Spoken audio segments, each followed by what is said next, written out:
নমস্কার। এই নমস্কার। অবগাহন এই অবগাহন সাহিত্য পত্রিকায় আপনাদের সকলকে স্বাগত জানাই। আপনারা প্রত্যেকেই জানেন যে ২০ শতকের শেষ ২ দশক নিয়ে আমাদের যে ৩ দিনের আন্তর্জালিক আলোচনা চক্র আয়োজন করা হয়েছিল, তা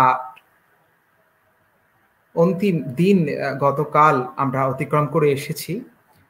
সেই অনুষ্ঠান পর্বেরই একটি পর্বকে আমরা আজকে ধারাবাহিক আকারে সম্প্রচারিত করছি। সে সংবাদ আগেই আপনাদেরকে জানানো হয়েছে। আমাদের আজকে যিনি আলোচক হিসেবে আমাদের মধ্যে সংযুক্ত হয়েছেন, আমরা এই অবগাহনে তাকে অনেক অনেক স্বাগত জানাই। আমরা স্বাগত জানাই অধ্যাপক ডক্টর নন্দিতা ব্যানার্জি দিদিকে। এই অবগাহনে আমরা অনেক অনেক স্বাগত জানাই। অনেক ধন্যবাদ। আজকে তার যে মূল আলোচনা, সে আলোচনা তিনি সাজিয়েছেন চলচ্চিত্র ও সময় ২০ শতকের শেষ ২ পর্বের যে প্রতিবেশ তাকে কেন্দ্র করে।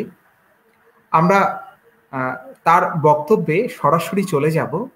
কিন্তু বিষয় যেহেতু চলচ্চিত্র, এবং আমরা প্রত্যেকেই জানি যে আমরা কিছুদিন আগেই শ্রদ্ধেয় ব্যক্তিত্ব, নাট্য ব্যক্তিত্ব, মঞ্চাভিনেতা এবং চলচ্চিত্রের অনেক বড় একজন ব্যক্তিত্ব সৌমিত্র চট্টোপাধ্যায় তিনি প্রয়াত হয়েছেন। তো যেহেতু বিষয় চলচ্চিত্র, সে কারণে আমরা তাকে নিয়ে একটি ছোট্ট পরিবেশন এখানে অবগাহনের পাঠকের কাছে রাখতে চাই। আমি অধ্যাপক ডক্টর নন্দিতা ব্যানার্জি দিদির কাছে অনুরোধ করছি আমরা সেটা দেখাতে পারি, আমরা তার নিশ্চয়ই, অনুমতি নিয়ে। অবশ্যই, অবশ্যই।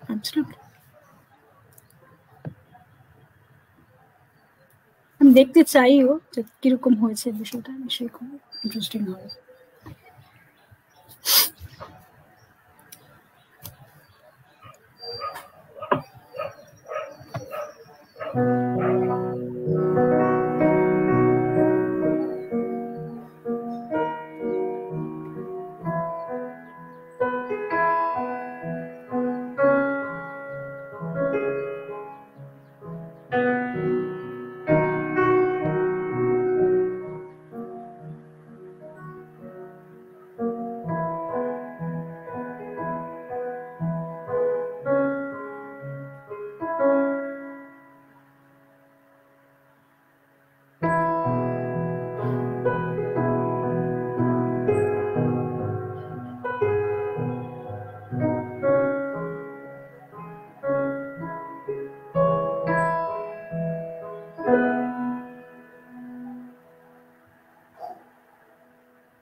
একটু কি ভিডিও একটু কোথাও কোনো হলো মানে দেখাতে গিয়ে একটু কোনো মানে কোনো যান্ত্রিক মানে ভিডিওটা একটু ডিসরাপশন হলো? হ্যাঁ আমার হ্যাঁ একটু কেটে কেটে যাচ্ছিল ভিডিওটা।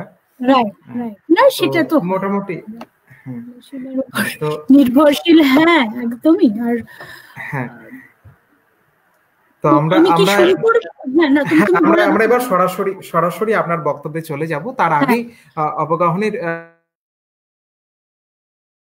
একটু পরিচিতি দিয়ে রাখি যে নন্দিতা ব্যানার্জি বর্তমানে সহকারী অধ্যাপক হিসেবে তিনি ইতিহাস সহযোগী অধ্যাপক হিসেবে সিধু কানু বিরসা বিশ্ববিদ্যালয় সেখানে ইতিহাস বিভাগে অধ্যাপনার সঙ্গে সংযুক্ত রয়েছেন।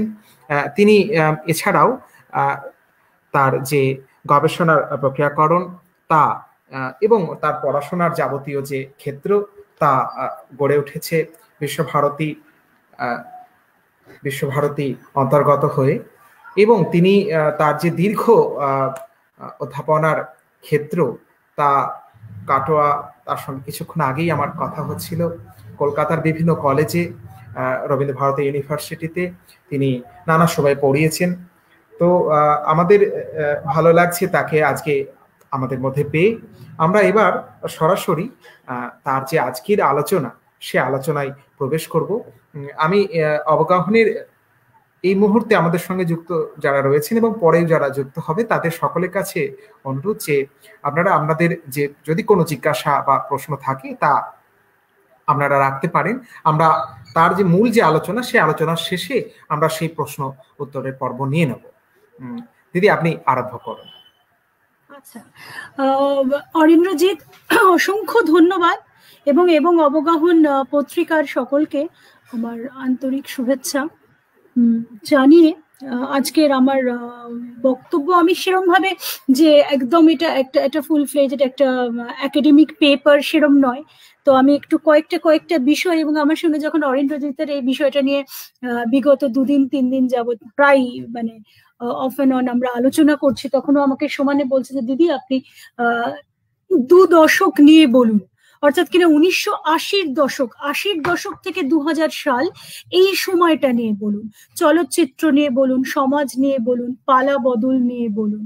হ্যাঁ, তো আমি সেই সময় তখন ভাবছি যে তাহলে আমি কি বলবো, আমি কি national identity in Indian popular cinema এটা নিয়ে একটা সময় অফ লেট একটা সময় মানে গত 4-5 বছরের কথা বলছি, সেই সময় কিছু লেখার বা পড়ার চেষ্টা করেছি। আমি কি সেই জিনিসগুলো নিয়ে বলবো? আমি কি বিশ্বায়ন পূর্ব এবং বিশ্বায়ন পরবর্তী যে সিনেমা এবং সিনেমাকে যে দেখার যে চোখ, হ্যাঁ সেইটা এবং তার যে ভিউয়ারশিপ এবং সেটাও যে বদলে যাওয়া, অর্থাৎ কিনা সিনেমার বদলে যাওয়া, সিনেমা যারা দেখছে তাদের বদলে যাওয়া, সিনেমা যেখানে দেখছে সেটাও বদলে যাওয়া, যেভাবে দেখছে সেটাও বদলে যাওয়া, সেটা নিয়ে যেভাবে ভাবছে সেটাও বদলে যাওয়া, মানে হচ্ছে এই যে চেঞ্জেস গুলো, এবং সবসময় তো চেঞ্জ হচ্ছে না, কখনো চেঞ্জ হচ্ছে কখনো হচ্ছে না, কোনো একদম এক জায়গায় স্থির হয়ে রয়েছে, এরকম হয়েছে, এরকম গেছে, মানে এরকম ফেজেস গেছে। তো আমি সেই রকম ভাবে সেজন্য ভাবছিলাম যে যদি আমরা আরেকটু মানে কিছু জিনিস আমি লিখে এনেছি, সেগুলো একটু রিড আউট করবো, বাংলায় লিখেছি, ইংরেজিতে লিখেছি, আর কিছু বিষয় আমি এমনিও একটু কথোপকথনের মতন বা গল্পের মতন বলতে পারি, আর ইন্টারেস্টিং হতে পারে যদি আপনারা আমাকে কিছু সরাসরি প্রশ্ন পাঠান, তাহলে আমরা মানে এই সেশনটার শেষে, অনুষ্ঠানের শেষে আমরা চেষ্টা করবো যদি সেটাকে একটু আমরা নিতে পারি আর কি, যদি পারি, মানে পারা না পারাটা সেটা একেবারেই বোঝা যায় না সবসময় পারা যাবে কিনা। এনিওয়েজ, তো আমি যেটা সেই জন্য ভাবলাম যে 80-র দশকটা অনেকের মতে কি যে খুব সিনেমা টিনেমার ক্ষেত্রে সেরকম ভাবে মানে আর্ট হাউস সিনেমা তো তার জায়গায় রয়েছে, হ্যাঁ, এবং আমি প্যারালাল ছবি এবং আমাদের যে মধ্যবর্তী সিনেমা যেটা, হ্যাঁ, মিডল সিনেমা, সেই মিডল সিনেমা তো রয়েছে, কিন্তু হিন্দি মেইন স্ট্রিম সিনেমার ক্ষেত্রে আমার মনে হয় যে অনেকেই বলবেন যে এটা অত প্রোডাক্টিভ নয়, হ্যাঁ, অত সাংঘাতিক নয়, মানে অমিতাভের তখন অলরেডি অ্যাংরি ইয়াং ম্যান যে সমস্ত ইমেজ, দিবার এবং ইত্যাদি যেসব ছবি সেসব 70s শুরু হয়ে এসছে। 1983-তে তো অমিতাভের কুলি রিলিজ করছে, কুলিও খুব গুরুত্বপূর্ণ ছবি।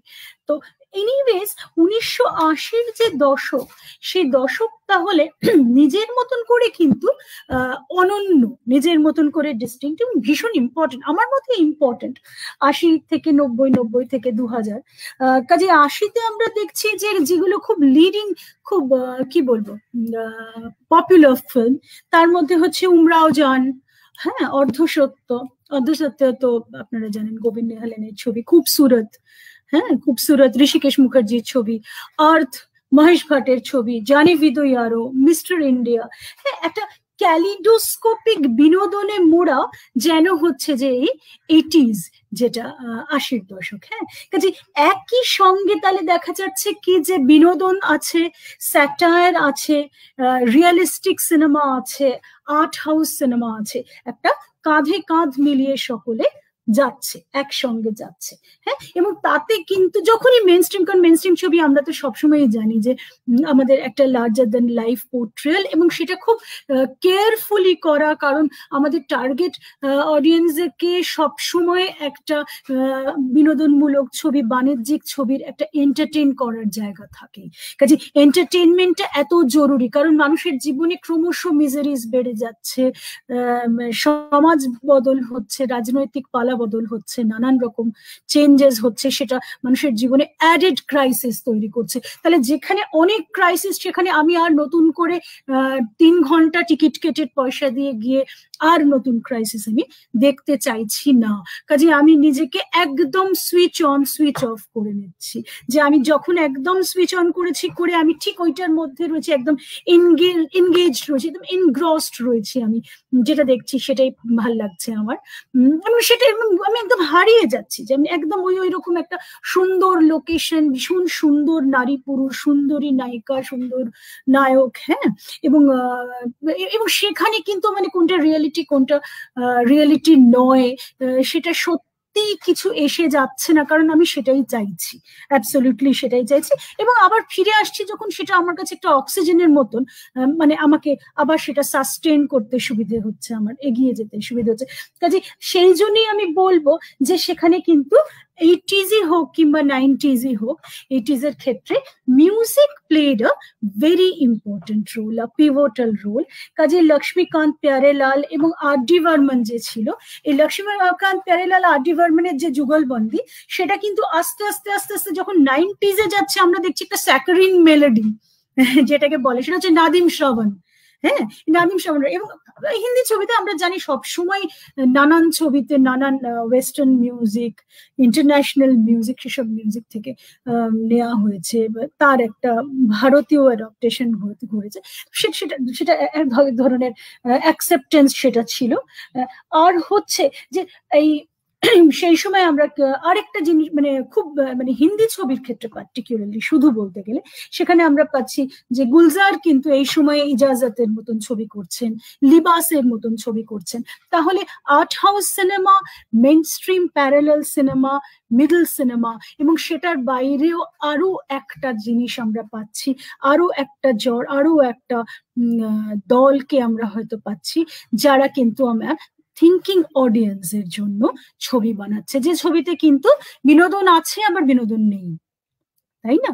মানে যে ছবি আনন্দ তো দিচ্ছেই, কিন্তু তার সঙ্গে আবার আমাকে ভাবাচ্ছে যে আচ্ছা আমি এত আনন্দ পাচ্ছি, মানে এটা কি সত্যি আমার পাওয়ার কথা ছিল, এটা কি সত্যি এই কাজে সেই রকম ঘরানার কিন্তু একজন পরিচালক গুলজার, অসাধারণ লিখছেন তিনি, আসলে একজন কবি এবং লেখক, কাজে তার লেখনী সবচেয়ে গুরুত্বপূর্ণ, কিন্তু তার ছাড়াও সেটা বাদ দিলেও তিনি কিন্তু খুব গুরুত্বপূর্ণ একজন পরিচালক।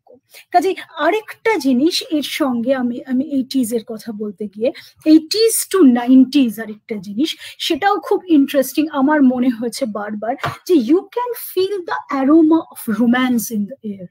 হ্যাঁ, যে অনেক মানে কি বলবো, একটা জিনিস হতে পারে যে স্টার ক্রস লাভ স্টোরিজ গুলো আবার করে ফিরে আসছে, কারণ আমরা দেখেছি যে ওই পেট্রিয়ার্কাল সোসাইটি এবং ওইখানে ওই হিরোইনের খুব অল্প রোল, এবং হিরোইনের ক্ষেত্রে মানে motherhood is always being glorified, কিন্তু আদারওয়াইজ হিরোইন হচ্ছে যে খুব হিরোর প্রেমিকা বা হিরোর বোন, হ্যাঁ বোন এবং প্রেমিকা এর মধ্যে, এবং ছোটখাটো খুবই ছোটখাটো রোল, সেগুলো খুব খুব সিগনিফিকেন্ট নয়, নাচ গানের মধ্যে সীমাবদ্ধ। অ্যাবসলিউটলি হ্যাঁ, কিন্তু হয়তো যে কোনো একটা কারণে হোক, মানে music became essentially the soul of cinema, and it was also at the heart of the success of every film. Qayamat Se Qayamat Tak, Ek দুজে কে লিয়ে, কার্জ। হ্যাঁ, কার্জ ছবিটা আমার খুব খুব ইন্টারেস্টিং লেগেছিল, তার কারণ কার্জ হচ্ছে যে একটা ওই রক স্টারডম নিয়ে একটা ঋষি কাপুরের ছবি, 1983 খুব সম্ভবত, আমি ভুল না করলে, বা 1981 এর ছবি। তো সেইখানে কিন্তু একটা প্রচন্ড কি বলবো, একটা খুব আরবান অডিয়েন্সের কথা ভেবে, তাই না, একটা আরবান অডিয়েন্স, একটা বাইরের একটা অডিয়েন্স, যারা ওই রক স্টারডম এবং ওই ডিস্কো এবং সেটার সঙ্গে খানিকটা নিজেদেরকে পরিচিত হচ্ছে, প্রথমবার পরিচিত হচ্ছে, সেরকম ভাবে ভারতীয় ছবিতে, মেইন স্ট্রিম ছবিতে নেই। হ্যাঁ, কাজে সেই রকম এক ধরনের ছবি, আবার কার্জের মতো ছবি, সুভাষ ঘাইয়ের পুনর্জন্ম টন্ম, এগুলো তখন তো ভীষণ ভীষণ পপুলার যে কোনো ক্ষেত্রে। তো ফলে একটা জিনিস হচ্ছে যে এন্টারটেনমেন্টের জন্য লোকে সিনেমা দেখছে এবং এন্টারটেইনড হচ্ছেও, এবং সেখানে লার্জলি আমরা বলতে পারি কখনো সেখানে যে হয়তো রিজনস বা লজিক সেরকম ভাবে নেই, অনেক কিছুই নেই। আবার অ্যাট দ্য সেম টাইম কিন্তু দেখছি যে ভালো গল্প বা খুব ঠাস বুনট এরকম একটা গল্প, এরকম একটা স্টোরি, এরকম একটা স্ক্রিপ্ট, সেটার কিন্তু আবার আলাদা করে চাহিদা আছে। যেটা কার্জের মতন ছবিতে, যেখানে একটা পুনর্জন্মের গল্প, একটা রিভেঞ্জের গল্প, যে একজন ফেরত আসছে, এসে তার প্রতিহিংসা চরিতার্থ করছে, এক জন্মে যেটা পারেনি পরের জন্মে, আর এই পরের জন্ম পুনর্জন্ম, এই কনসেপ্ট বলিউডে কতগুলো টিপিক্যাল, মানে আমি মনে পড়ে গেল যে সেই ফেলুদার গপ্পে আমরা পড়েছিলাম, মনে আছে কিনা, যে বোম্বাইয়ের বোম্বেটে। হ্যাঁ, তো সেই বোম্বাইয়ের বোম্বেটেতে হচ্ছে কি যে ওই কয়েকটাই, মানে লালমোহন বাবু ফেলুদাকে বলছেন যে কি আর এমন সিনেমা বানানো কঠিন মশাই, এই তো গোটা কয়েক নাচ গান আর একটু মেয়েতে টেনিদার গল্প, আগে তো আমরা নয় পড়ছি, আর একটুখানি রাস্তাঘাট একটু বিদেশ টিদেশ দেখিয়ে দিলেই হয়ে যাবে। তখন ফেলুদা বলছেন না, আপনি একদম জানেন না। এবং ফেলুদা যখন এই লেটার সূত্রটা লিখছেন 80s এ লিখছেন, যে একদম জানেন না আপনি, ফর্মুলা চাই, এবং সেখানে নায়ক এবং ভিলেন এবং টুইন ব্রাদার বা টুইন সিস্টার, একজন গরিব একজন বড় লোক, হ্যাঁ, নায়ক এবং ভিলেনের সঙ্গে, এবং একটা সিক্রেট চেম্বার, এবং সেখানে জটিল সব মেকানিজম, মানে শান টান এসব ছবি, যখন সে একটা সুইচ টিপলে আরো অনেকগুলো খুলে গেল। এবং স্মাগলিং ইজ মাস্ট, যে কোনো, সে চরস হোক, গাঁজা হোক, হিরে হোক, যা হোক, মানে কিছু একটা হোক, কিন্তু এরকম। আবার হিরো যদি ওই স্মাগলিং চক্রের মধ্যে ঢুকে পড়ে, কোনো হয় সে ফেরত আসবে, হয় সে রিফর্ম হয়ে যাবে, সে ভালো লোক হয়ে যাবে, আর অথবা সে ওইটার মধ্যে থেকে তার আবার একটা রবিন হুডের মতন, সে মানে আসলে সে কিন্তু মানুষের ভালো করছে, মানে এরকম একটা, এরকম অজস্র ছবি হয়েছে, অজস্র ছবি। হ্যাঁ, মানে অমিতাভের ছবি, ইয়ারানা, এক্ষুনি তো আমার ইয়ারানা মনে পড়ছে, কিন্তু মানে বহু আর কি। তো সেইটা নিয়ে একটা ভীষণ মজা করে লেখা, যে ওই লালমোহন বাবু যখন স্ক্রিপ্ট লিখছেন, তো লালমোহন বাবুকে বলা হচ্ছে আপনি এক পক্ষের হিরো আর ভিলেনকে জুড়োয়া করে দিন, এইরকম একটা অদ্ভুত করে দিন, মানে একটা মিক্স ডাবলস মতন করে দিন, করে দিয়ে দেখুন যে গল্পটা কিরকম দাঁড়ায়, যে পুরো 4 ঘন্টার ছবি, তার মধ্যে 2 ঘন্টা মাঝখানে ইন্টারমিশন, কাজে ওই 1 ঘন্টা 45 মিনিট জট ছাড়াতে লাগলো, আর 1 ঘন্টা 45 মিনিট জট, আবার মানে জট পাকাতে লাগলো, জট ছাড়াতে লাগলো। অ্যাবসলিউটলি, মানে এই জিনিসটা যদি করতে পারেন তাহলে সেটাই হচ্ছে হিট ছবির ফর্মুলা। তো এইটা একটা এক ধরনের, অ্যাবসলিউটলি এটা একটু সার্কাস্টিক ওয়েতে বলা, কিন্তু মানে সেটা ভীষণ সত্যি। আমি যেটাই বলতে চাইছি যে মানে সেটা একদমই ঘটনাটা ঘটেছে। এনিওয়েজ, তো আমি সেটাই বলবো ভাবছি। এবার আমি আমার নিজেরই কিছু কিছু লেখা, এখানে লেখা ওখানে লেখা, কিছু লেখা প্রকাশিত, বেশিরভাগই অপ্রকাশিত, বেরোয়নি এখনো কোথাও। হ্যাঁ, তো সেই রকম। তো আমার সেইখানে মনে পড়ছে যে 1980s তো শুধু সিনেমা হচ্ছে না, আমাদের আলোচনাটা যেহেতু শুধু সিনেমা ভিত্তিক নয়, সিনেমা এবং বিনোদন এবং টেলিভিশন এবং সমাজ সব মিলিয়ে, সেজন্য আমি ভাবছি যে একটা এই যে স্টেট পলিসি, এই স্টেট পলিসি অনুযায়ী একটা ডিসিশন হয়েছিল যে 1959-এ পাবলিক টেলিভিশন তৈরি হবে, এবং ফাইনালি যখন 76-এ এটা তৈরি হলো তখন সেটা নাম দেওয়া হলো দূরদর্শন। দূরদর্শন অর্থাৎ কিনা দূর থেকে পুরো পৃথিবীকে তুমি একটা জায়গায় রেখে দেখতে পাচ্ছ, একটা একটা একটা বোলের মতন, একটা যেখানে তোমার চোখের সামনে পৃথিবীটা এইভাবে ধরা দিচ্ছে। হ্যাঁ, এবং সেখানে কিন্তু অ্যাবসলিউটলি একটা জাতীয় সংহতির কথা মাথায় রাখা হয়েছে, এবং অল ইন্ডিয়া রেডিওর যে পদাঙ্ক ছিল সেটা অনুসরণ করেই কিন্তু দূরদর্শনের যাত্রা শুরু হচ্ছে। কাজে প্রাথমিকভাবে যখন দূরদর্শন শুরু হলো তখন কিন্তু গুরুত্ব দেওয়া হয়েছে উন্নয়ন এবং শিক্ষা প্রাইমারিলি। পরবর্তীকালে এর সঙ্গে যুক্ত হলো যে কৃষিকাজ, কৃষি পদ্ধতি, হ্যাঁ, বা একটা যে কোনো একটা ইউজিসি তখনও বোধহয় শুরু হয়নি, এটা এডুকেশন, যে কোনো একটা প্রোগ্রাম আর কি, আরো পরে মাধ্যমিকের জন্য, উচ্চ মাধ্যমিকের জন্য, ছেলে মেয়েদের জন্য। তো এবং হচ্ছে কি হেলথ, তাহলে এগ্রিকালচার, এডুকেশন অ্যান্ড হেলথ, এই 3টে বিষয় সংক্রান্ত, এবং লার্জলি হচ্ছে sociological aspects including family planning. কারণ পরিবার পরিকল্পনা সেই সময়টা 76-এর শেষে, তখন সরকার নানান রকম ভাবে বা অনেকদিন ধরেই চেষ্টা চলছে, অনেক রকম ভাবেই চলছে, যে এইখানে তাহলে দেখা গেল যে দূরদর্শন কিন্তু মূল যে কাজটা করছে সেটা হচ্ছে নিউজ বুলেটিন। এই নিউজটা মানুষ কানে শুনতো, নিউজটা মানুষ চোখে দেখতে আরম্ভ করলো, এবং এই যে চোখে একটা জিনিস দেখতে পাওয়া, সেটার না একটা আশ্চর্য, সেটা আমরা সবাই জানি, মানে বিশেষ করে এখন এই ওয়েবিনারের যুগে এই যে সারাক্ষণ আমরা একটা কিছু চোখে দেখছি, কানে শুনছি, রেকর্ডিং হয়ে থাকছে, একটা বলে আবার পরদিন শুনছি, তো সেটা না এক ধরনের, কি বলবো, সেটার একটা অন্য ইম্প্যাক্ট। সেটার ভালো দিক আছে এবং খারাপ দিক, দুটো দিকই আছে। মানে অনেক সময় হয় যে কেউ কিছু একটা বললো, আমি খানিকক্ষণ শুনলাম, আমার ভালো লাগলো, তারপর আমি ভুলে গেলাম, আমার মনের মধ্যে থাকলো, আমরা এটাতে অভ্যস্ত। কিন্তু এই যে একটা জিনিসকে আমি সমানে ইন্ট্রোস্পেক্ট করছি, আবার রিভিজিট করছি।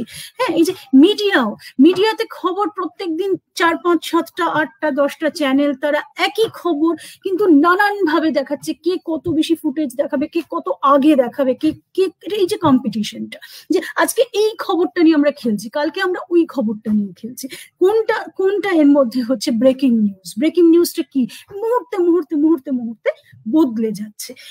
এই জিনিসটা, এটা তো ছিল না। এটা হচ্ছে যে তুমি খবরের কাগজ, দিনে একবার খবরের কাগজ এসছে আমাদের, আমরা খবরের কাগজ পড়েছি, আমি 76 সালের আগেকার কথা বলছি, এবং তারপরে সেই খবর নিয়ে আমি চিন্তা করছি, আমি পাড়ায় আলোচনা করছি, আমি লোকাল ট্রেনে যাচ্ছি, আমি সহযাত্রীদের সঙ্গে আলোচনা করছি, আমি সন্ধ্যাবেলা আড্ডা মারতে যাচ্ছি, আমি খবরের কথা বলছি, এক্সচেঞ্জ করছি। তো সেটা আরেকটা ধরন। কিন্তু এই যে সারাক্ষণ বদলে যাওয়া, তারপরে তো এখন তো মানে আর এখনকার কথা আমি আর পপুলার কাছে, এখন তো সারাক্ষণ সবাই আমরা বাধ্য হয়ে আমরা নেট স্যাভি, এবং আমরা সমস্ত নিউজ ফিড সঙ্গে সঙ্গে পাওয়া যাচ্ছে। তো মাঝে মাঝে আমরা এটাও ভাবতে পারি যে এত জেনে আমরা কি করব, তাই না? মানে অনেক বেশি জানছি, যতটা জানার তার থেকে অনেক বেশি, মানে এবং অনেক কিছু তারা থাকছেও না, অনেক কিছু যে থাকার কথা ছিল সেগুলোও থাকছে না, অনেক কিছু ইরেজড হয়ে যাচ্ছে, অনেক কিছু আমাদের মেমোরিতেও এতটা, আমাদের মেমোরি অতটা চিপ আছে, মানে একটা নেয়ারও তো আমাদের ক্ষমতা আছে, আমাদের ব্রেনের একটা ক্যাপাসিটি আছে, তাই না? তো সেটাই বলছি, কাজে এইটাই আর কি। তো যখন প্রাইমারিলি শুরু হয়েছে তখন যেমন নিউজ এবং দেশ দুনিয়ার খবরকে তারা একত্রিত করছে। তো সেভেন্থি নিনান, আমি তার একটা লেখা পড়ি, সেখানে আমি দেখছি যে দূরদর্শন সম্পর্কে বলছেন তিনি লিখতে গিয়ে যে এই সময়টা হচ্ছে দূরদর্শনের সব থেকে বুদ্ধিহীন, সব থেকে আনপ্রোডাক্টিভ একটা সময়, স্থবির একটা সময়। কাজে দর্শককে মনে করা হচ্ছে কি এরকম যে সে নানান খবরকে প্রতিক্রিয়াহীন ভাবে গ্রহণ করবার একটা মেশিন। তো এইটা নিয়ে এটা অ্যাবসলিউটলি, মানে এটা একটা ভীষণ ডিবেটেবল একটা বিষয়, মানে এটা কেউ একমত হতে পারে, কেউ না হতে পারে, সেটা অ্যাবসলিউটলি। আচ্ছা, কিন্তু ক্রমশ গ্র্যাজুয়ালি কুইজ শুরু করা হচ্ছে। হ্যাঁ, কুইজ একটা জেনারেল নলেজ বাড়ানোর জন্য, এবং স্কুল কলেজের ছেলে মেয়েদেরকে সেখানে এনগেজ করা, এবং আস্তে আস্তে আস্তে আস্তে সিনেমা, এবং খুব খুব বাছাই করা সেন্সার্ড সিনেমা, হ্যাঁ, যেটা ওই একটা খুব পরিবার ভিত্তিক, এবং পরিবার এবং এই যে একটা আইডিয়াল ফ্যামিলি, আইডিয়াল বাবা মা, আইডিয়াল ছেলে মেয়ে, আইডিয়াল পুত্র পুত্রবধূ, এই প্যাটার্নটাকে আপসেট না করে, এবং এটাকে খুব এই conservative, I would call it conservative, এই প্যাটার্নটাকে বজায় রেখে কিন্তু শুরু হচ্ছে। 1984-এ হামলোগ দেখানো হচ্ছে, 1986-এ বুনিয়াদ দেখানো হচ্ছে। হ্যাঁ, কাজে ভারতে কিন্তু পাবলিক টেলিভিশনের ব্যাপারের সঙ্গে এইখানে কতগুলো খুব ইন্টারেস্টিং বিষয় আমরা দেখতে পারি। যে আমি কয়েকটা, আলেকজান্ডার ক্লাজ, তিনি একজন নিউ জার্মান ফিল্ম মেকার এবং পাবলিক স্ফিয়ারের একজন থিওরিস্ট। তিনি বলছেন যে জার্মান পাবলিক টেলিভিশন, জার্মানিতে যে দূরদর্শন নির্মিত হয়েছিল, that was also in relative isolation from the large areas of the public sphere in both its classical bourgeoisie and industrial commercial forms, and it was guided instead by a bureaucratic will to program.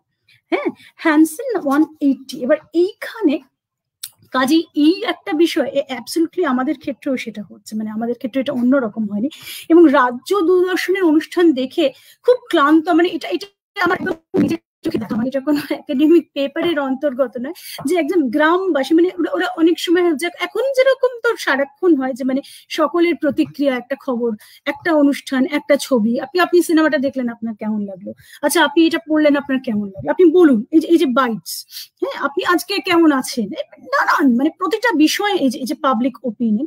তো তখন এটা just শুরু হয়েছে, সবে শুরু হয়েছে। আচ্ছা, দূরদর্শন কেমন লাগছে, হ্যাঁ, তাকে জিজ্ঞেস করছেন দূরদর্শন কেমন লাগছে, তো সে বলছে যে কি মুশকিল, আমি তো গ্রামেই থাকি, তো আমি আর এখানেই থাকি, এসব গ্রামের লোকেরা কি খালি গ্রামের অনুষ্ঠানই দেখবে, আমরা তো আরো বাইরের খবর দেখতে চাই, আরো, তার মানে, এবং এইটা আমি খুব অবাক হই, মানে এই কারণে অবাক হই, মানে এইরকম প্রত্যন্ত গ্রামের মানুষ, এবং যখন সবে টেলিভিশন এসছে, তার মানে আমার মধ্যে যে খিদেটা ছিল, অনেকগুলো মনের মাথার খিদে, সেগুলো আস্তে আস্তে আস্তে আস্তে পূরণ হচ্ছে। আমি ঠিক সেই সময়ে আমি আরো কিন্তু চাইছি, তার মানে একটু খাবার, খানিকটা খাবার আমার মধ্যে আরো একটা বৃহত্তর খিদের জন্ম দিচ্ছে, এবং সেটা কিন্তু অসাধারণ, এবং সেটা ইন্টেলেকচুয়াল খিদে, তাই না? কাজে প্রত্যন্ত গ্রামের যে সত্যি কৃষি কাজ করে, সে বলছে যে কি মুশকিল, আপনারা ওই রোজ এসে বলেন যে এই সার দিন, আর ওই লাগান, আর এই করুন, আর কোথায় পাবো, টাকা পয়সা নেই, ঝড় বৃষ্টিতে এই হয়ে গেছে, কোনো বছর খরা হয়েছে, কোনো বছর ঠিক মতন রোজগার নেই, বলে ওই অনুষ্ঠান আমি মোটেই দেখতে চাইছি না। এইটা সবচেয়ে মজার দূরদর্শনের ক্ষেত্রেও, যে টার্গেট অডিয়েন্স, সবসময় যে টার্গেট অডিয়েন্স, তাকে কিন্তু আমরা রিচ করছি, হয়তো মানে নেগেটিভ ক্রিটিসিজমও তো একটা ক্রিটিসিজম, আপনি তো কাউকে হয় নিচ্ছেন নয় নিচ্ছেন না, হ্যাঁ, কিন্তু আপনি তো সমালোচনা করছেন, কাজে সমালোচনাটাও ইম্পর্টেন্ট, ইগনোর করার থেকে সমালোচনা করাটা আমিও মনে করি যে সবসময় গুরুত্বপূর্ণ। হ্যাঁ, কাজে সেই ক্ষেত্রে কিন্তু ওই লোকটির কথা খুব ইম্পর্টেন্ট। আরেকটা খুব মজার গল্প, এটাও আমার এক জায়গায় পড়া, এটা আমি একটা লেখায় পড়েছিলাম, একটা রাটলেজ থেকে ওরা একটা বই বেরিয়েছিল, এবং সেখানে একটা আর্টিকেল, খুব সম্ভবত ফিল্ম স্টাডিজের অভিজিৎ রায়, ওনার লেখা থেকে আমি লেখাটা পড়েছি। সেটা হচ্ছে যে এটা খুব খুব চিত্তাকর্ষক ঘটনা, ইমার্জেন্সি, এবং সেই সময় এমার্জেন্সির সময়, সমসাময়িক সময় একটা বিপক্ষ দলনেতা জয়প্রকাশ নারায়ণ, তার একটা পাবলিক র্যালি যেখানে সমস্ত জনসমাগম হচ্ছে, আর ঠিক যে সময়টা মিটিংটা, ওই মিটিং এর সময় যে দূরদর্শন খুব সিরিয়াসলি সারাক্ষণ ওই হামলোগ এবং বুনিয়াদ এবং মানে হাম দো হামারা দো এবং এই ধরনের প্রোগ্রামের বেশি মনোনিবেশ করছে, তারা ববি দেখাচ্ছে, এবং ববি শুধু একবার দেখাচ্ছে না, তারা ব্যাক টু ব্যাক ববি দেখাচ্ছে, মানে একবার শেষ হচ্ছে আবার আবার দেখাচ্ছে। মানে এইটা কিন্তু সাংঘাতিক, মানে এটা এটা একটা মানে সাধারণ মানুষকে মানে একটা ঘুষ দেওয়ার মতন আর কি, মানে বলা যায় একদম একটা অ্যালিওর করার মতো। তো এটা এটা একটা মানে আমি বললাম, মানে জাস্ট পড়েছি। কাজে তখনও পর্যন্ত তাহলে জনপ্রিয় চলচ্চিত্রতেও যে অবাধ যৌনতার প্রদর্শন, সেসব নিয়ে একটা দ্বিপাক্ষিক মতামত কিন্তু বুদ্ধিজীবী সম্প্রদায়, এবং অজান্তেই খানিকটা আস্তে আস্তে ওই কিছু কিছু খুব যে পপুলার সিনেমা সেগুলো দেখতে গেলে কিন্তু তখনও হলে যেতে হচ্ছে, ফ্রন্ট স্টলে, রিয়ার স্টলে। হ্যাঁ, দূরদর্শন কিন্তু ওই আদর্শ গৃহকোণ পরিবার এবং তার যেসব কৌলিন্য, সেইটা নিয়ে দূরদর্শন দীর্ঘদিন মানে তার যে ওই, এবং তারপর আস্তে আস্তে দূরদর্শনে চেঞ্জ হচ্ছে, 90s সেখানে মেট্রো চ্যানেল শুরু হচ্ছে, এবং মেট্রো চ্যানেল আবার একটা, এর আগে দূরদর্শনে একমাত্র রেসপাইট ছিল হচ্ছে চিত্রহার। চিত্রহার একটা হিন্দি চলচ্চিত্রের নাচ গান দেখানোর একটা অনুষ্ঠান, যাতে খুব এসেনশিয়ালি শুরুতে এবং শেষে একটা পেট্রিয়টিক সং থাকতো। হ্যাঁ, মানে যখনই আমার মনে আছে যে ছোটবেলায় আমি একটা বিটে এতেও পড়েছিলাম বোধহয়, অনিন্দ্য চট্টোপাধ্যায়ের লেখা যে বইটা, আমি তার বইয়ের নামটা ভুলে যাচ্ছি, অনুষ্ঠান প্রচারে বিঘ্ন ঘটায় দুঃখিত, আমার মনে হচ্ছে বইটার নাম অনুষ্ঠান প্রচারে বিঘ্ন ঘটায় দুঃখিত, যে এই যখনই মনোজ কুমারের গান এলো তখন যা সব মজা শেষ, এক্ষুনি চিত্রহার শেষ হয়ে যাবে। তো চিত্রহার বুধবার দিন দেখানো হতো 8:30 থেকে 9টা, সেটা নাকি 8টা থেকে 8:30, যাই হোক ভয়ঙ্কর কার্ভেটেড প্রোগ্রাম, মানে সারা সপ্তাহ মানে আমরা সময় যে ওইটুকু সময়, মানে একটা 15 মিনিটের একটা ওইরকম একটা রোম্যান্স, ওই 15 মিনিট মানে যে কমপ্লিটলি মানে একদম একটা পুরো সপ্তাহটাকে মানে একটা চালিয়ে যাবার মতন একটা ধৈর্য, মানে শেষ হতো কিন্তু দেশ কি ধরতি সোনা উগলে উগলে হিরের মতো, এই ধরনের গান। ফলে ওইখানেও একটা কিন্তু মানে there was always a very balancing factor.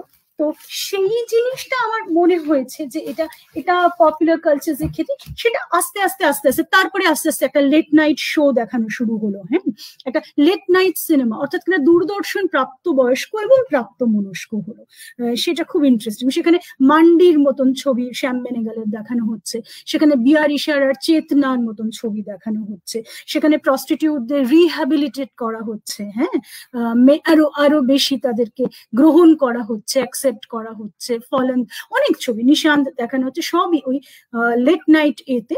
এবং সেটা একটা এমন সময় যাতে আশা করা যেত যে পরিবারের মধ্যে মানে অ্যাডাল্ট যারা ছেলে মেয়ে নয় তারা সেই সময় সে ছবি দেখবে না, কিন্তু সেটা একটা অ্যাটেম্প্ট। এবং এরপরেরটা হচ্ছে মেট্রো, তারপরে মেট্রো চ্যানেল দূরদর্শনের ক্ষেত্রে, এবং তারপর তো আস্তে আস্তে স্যাটেলাইট টেলিভিশন, কেবল টেলিভিশন যখন থেকে আসা শুরু হচ্ছে, সেটা তো বোধহয় আমার মনে হচ্ছে কবে, সেটা বোধহয় 95, 96 এরকম আমার মনে হচ্ছে।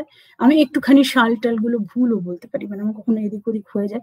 আমার যা মনে হচ্ছে যে ওই মেট্রো চ্যানেল গুলো 95, 96, 97 এইরকম, মানে ওই 90s এর শেষ থেকে, 90s এর শেষ এবং 2000-এর শুরু থেকে, তখন কিন্তু আস্তে আস্তে অনেক খবর, অনেক বেশি চ্যানেল, এবং এবং খুব স্বাভাবিকভাবে যখন অনেক বেশি চ্যানেল, অনেক বেশি বিনোদন, অনেক বেশি অপশনস যদি আমার জীবনে যখনই আসছে, তাহলে আমার ওই গুরুত্ব চলে যাচ্ছে, চিত্রহারের গুরুত্ব চলে যাচ্ছে। চিত্রহার দেখে একটা বাংলা ছবির ওইরকম একই গানের একটা গানমালা মতো, চিত্রমালা বলে একটা হতো, সেটাও ভীষণ জনপ্রিয়, সাংঘাতিক জনপ্রিয়। উত্তম সুচিত্রার পুরনো গান, হ্যাঁ, সৌমিত্র অপর্ণার ছবি, রোমান্টিক ছবি, শুভেন্দু চট্টোপাধ্যায় ছবি, নানান রকম ছবি, সেটাও বৃহস্পতিবার হতো, অ্যাবসলিউটলি বুধবার চিত্রহার এবং বৃহস্পতিবার চিত্রমালা। তো ওইগুলোর আকর্ষণ আর থাকছে না, তার কারণ যে কোনো শুধু মিউজিক চ্যানেল হয়ে যাচ্ছে, এবং যে কোনো মিউজিক চ্যানেলে সারাদিন গান হবে, সারাদিন নাচ হবে, 9টা থেকে 10টা হয়তো 50s এর গান হলো, 10টা থেকে 11টা হয়তো 70s, মানে এইরকম মানে আমি বলছি যে ক্যাটেগরি করা হলো, ক্যাটাগরাইজ করে করে কম্পার্টমেন্টালাইজ করা হলো। সেটা মানে অল, এবং প্রত্যেকটা পরিবর্তন খারাপ না, নিশ্চয়ই এটা একটা ভীষণ ইন্টারেস্টিং টার্ন নিল আর কি আমাদের ক্ষেত্রে। তো আমি এমনি কয়েকটা জিনিস পড়বো, আমারই নিজেরই লেখা, কয়েকটা নিজের লেখা, কয়েকটা অন্যেরও লেখা, সেটাও আমি একটু বলেও দিচ্ছি। তো সেইখান থেকে আমার এই জন্য মনে হলো যে আমরা যেহেতু আমাদের এই এরকম একটা বিষয়, তো ইন্ডিয়ান হিস্টোরিয়ান রমিলা থাপার, আমি এটা সম্পূর্ণ অন্য বিষয় থেকে একটা সম্পূর্ণ অন্য বিষয়ের মধ্যে আসছি। So she tells us that interest in India's past was initiated by the European Orientalists beginning in the late 18th century, and the officers of the East India Company could ensure a securer base for trade and exploitation if they learned the history and customs of the people they were dominating. So Thapar writes, এটা কেন বলছি যে আমরা এই যে Indian nation vote এবং সেই বিষয়টা সম্পর্কে আমরা যখন জানবার চেষ্টা করলাম, মানে ফিল্ম সম্পর্কে জানতে গেলে আমাদের তো একটা এটিমোলজিক্যাল এবং ট্র্যাডিশনাল আইডিয়াস গুলো সম্পর্কেও জানবার আগ্রহ থাকে, এবং সেটা কি করে একটু একটু করে কিভাবে প্রি কলোনিয়াল এবং পোস্ট কলোনিয়াল আইডিয়া আমাদের কিরকম ভাবে সেগুলো পরিবর্তিত হয়েছে। So Thapar writes, for the Orientalists, the most significant discovery was that of the relationship between Sanskrit and certain European languages, which led to subsequent work on the common Indo-European language. এবারে যেটা she tells us that even in early India, the concept of time, according to some, was in the form of a circle, and according to others was in a series of waves. So even the Hindu tradition, as recorded in the Puranas, literally meaning old, এখানে একটা খুব পুরানো মানে actually literally meaning old, saw time as moving in a cycle, Mahayug, এবং the great cycle which lasted for some many years. So Sudhir Kakkar, when he also writes, he writes that not only is this meaning of the word kal, কাল, এবং আমার এক্ষুনি কাল বলে এবং এটার কথা বলেই ওই মহাভারতের বিআর চোপড়াদের যে সুপারহিট যে মহাভারত আমাদের ছেলেবেলায়, মানে আমরা যারা 90s-এ মাধ্যমিক উচ্চ মাধ্যমিক 90-এর দশকে যারা পাশ করেছি, মানে এখনকার জেনারেশনের থেকে আরো দুটো জেনারেশন আগেকার কথা বলছি, তো সেই সময়কার লোকেরা তাদের ক্ষেত্রে কিন্তু ওই ম্যায় সময় হু এবং ওই একটা ওই অদ্ভুত একটা সাইকেল, এবং সেটা না ইটসেলফ আমাদেরকে একটা এটা একটা অদ্ভুত একটা ইন্টিগ্রিটি ছিল, মানে একটা সবাই একটা চুপ করে একটা সম্মোহনের মতন যে এরপরে গল্পটা শুরু হতে চলেছে, সিনেমাটা শুরু, মানে সেটা অদ্ভুত হতো। মানে সেখানে ক্যারেক্টাররা তারা হয়তো সবাই কেউ ক্যালেন্ডারের মতন পোশাক পরেছে, কেউ ভীষণ, মানে আমরা তো জানি না সত্যি সত্যি কিরকম কাকে কে কিরকম করতো, কিছু ছবি পাওয়া গেছে, কোনো ফটোগ্রাফ নেই, কাজে এইটা খুব মজার। মানে যে রামায়ণ মহাভারত দেখা এবং তারপর রামায়ণ মহাভারত দেখে ডিজলিউশন হয়ে যাবে একটা সময়, যাবে কি দেখাচ্ছে,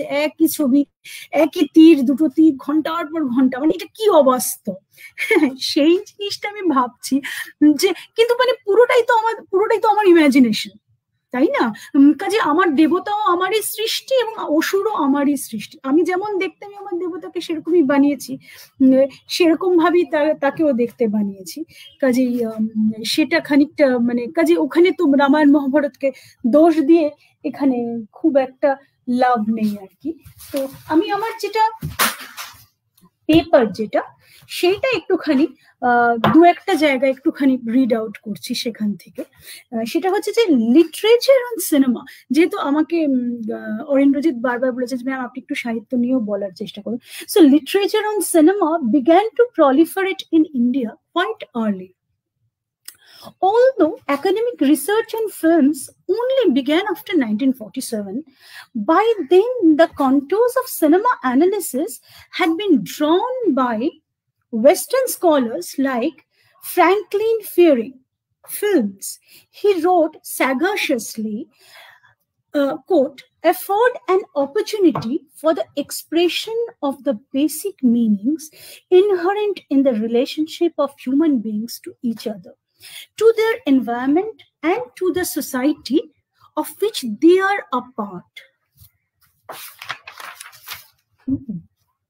So most books untiringly claim that despite its size, linguistic variety, and social influence, Indian cinema remains academically under-examined. যে কথাটা আমি বলিনি, কিন্তু আমার মনেও হয়েছে। এখন হয়তো নয়, এখন সিনেমা স্টাডিজ, ফিল্ম স্টাডিজ নিয়ে বহু রকমের গবেষণাপত্র, নানান রকম, আমি প্রায় প্রতিদিন রিসার্চ গেট, শোধ গঙ্গা, হ্যাঁ, ছাত্রছাত্রীরা বলে জেস্টর সমানে যে ম্যাম এই পাচ্ছি সেই পাচ্ছি, মানে এইটা একটা অসাধারণ, আমি বলবো যে এই আন্তর্জালিক ইন্টারভিউ দিতে, আন্তর্জালিক কথা বলতে গিয়েও যে আমি মুহূর্তের মধ্যে আমি এতগুলো লাইব্রেরি অ্যাক্সেস পাচ্ছি, সেটা কিন্তু একটা আশ্চর্য ব্যাপার। আমরাও যে সময় গবেষণা করি, সে বহু বছর আগেকার কথা বলছি, এবং আমার বিষয় ছিল অর্থনৈতিক ইতিহাস, অর্থনৈতিক ও কৃষি ইতিহাস, এবং আমার তো মনে পড়ে না যে তখনও ওই রকম কোনো সুযোগ সুবিধে পেয়েছি। ফলে আমাদের সমস্ত হাতে লিখে বা আর্কাইভসে গিয়ে বা বসে থেকে বা লাইব্রেরিতে গিয়ে, সেটা একটা অন্য ধরন, সেটা একটা ইন্ডেক্সিং তৈরি করে, সেটা আরেকটা রিসার্চের একটা ধরন, মানে সেটার সঙ্গে আমাদের যারা কন্টেম্পোরারি, আমাদের বয়সী, তারা সবাই সেটা করবে আর কি, রিকল করতে পারবে। এনিওয়েজ, তো যেটা আমি সেটাই বলছিলাম যে so Indian cinema remains academically under-examined, and the contemporary influence of media makes this justification redundant. Why? Because they also claim that the Hindi film industry is a melting pot of cultures and an example of Indian secularism. True, but Hindi cinema is neither politically innocent nor does it convey an unequivocal secularism. Its social quote-unquote film is predicated upon the politics of inequality and escapism. So in matters of gender, reason, science, and modernization, Hindi cinema is reactionary. যেটা আমি বারবার বলার চেষ্টা করছি, it usually panders to the vulgar to maximize returns. So some volumes, like the Cinemas of India, are encyclopedic and remind us that Hindi is not the only language in which numerous Indian films are made. অজস্র অসংখ্য ছবি সারাক্ষণ, and so it's আমি বলছি ওই ইউপির, যেটা আপনারা নিশ্চয়ই জানবেন, এনসাইক্লোপিডিয়া অফ ইন্ডিয়ান সিনেমা, যেটা অক্সফোর্ড ইউনিভার্সিটি প্রেস, সেটার কথাই বলছি। তাহলে আমার আরেকটা জিনিস এখানে, এটাও আমি একটুখানি লিখেছি, একটা জিনিস আমি পড়ার চেষ্টা করছি, যে sometimes it appears very strange that academic literature on Indian cinema and television is scarce compared with other aspects of Indian history of media studies conducted abroad. The paucity of academic literature on Indian cinema, including critical biographies, is explained by the fact that Indian scholars become serious about this identity, culture, and ideology since the 1980s. Contemporary Indian history, beginning with the assassination of Indira Gandhi in 1984, is characterized by the rise of Hindu nationalism and the knocking down of the Nehruvian mixed economy. In this context, the proliferation of cultural studies reinvigorates our understanding of India. So, however, all this does not replace the older concerns of economy and politics. And in fact, most of the literature and history written in India since the 1980s from the radical perspectives of caste, gender, and class, and this embellish and dynamize the written political economy of India. So Indian scholars of all disciplines are now more focused on fleshing out the connections between this culture, social order, economy, politics, and violence. Since the media is the epicenter of modern Indian culture, contemporary Indian cinema has not remained unaffected by this critical trend. Media studies have grown in a period when the new social sciences are also coming into their own. কাজে 80 শতক কিন্তু আমাদেরকে এই কথাগুলো বলছে, এবং যেটা বারবার করে আপনাদের, যেহেতু আমাদের এর মধ্যে একটুখানি আরো আছে আমাদের literature. So what exactly is this nature of literature? লিটারেচারের ধরনটা কি, স্বভাবটা কি? হ্যাঁ, সেটা হচ্ছে যে the nature of literature in on Indian cinema, it is highly influenced by very peculiar factor, অদ্ভুত অদ্ভুত বিষয়। মোস্ট অফ দ্য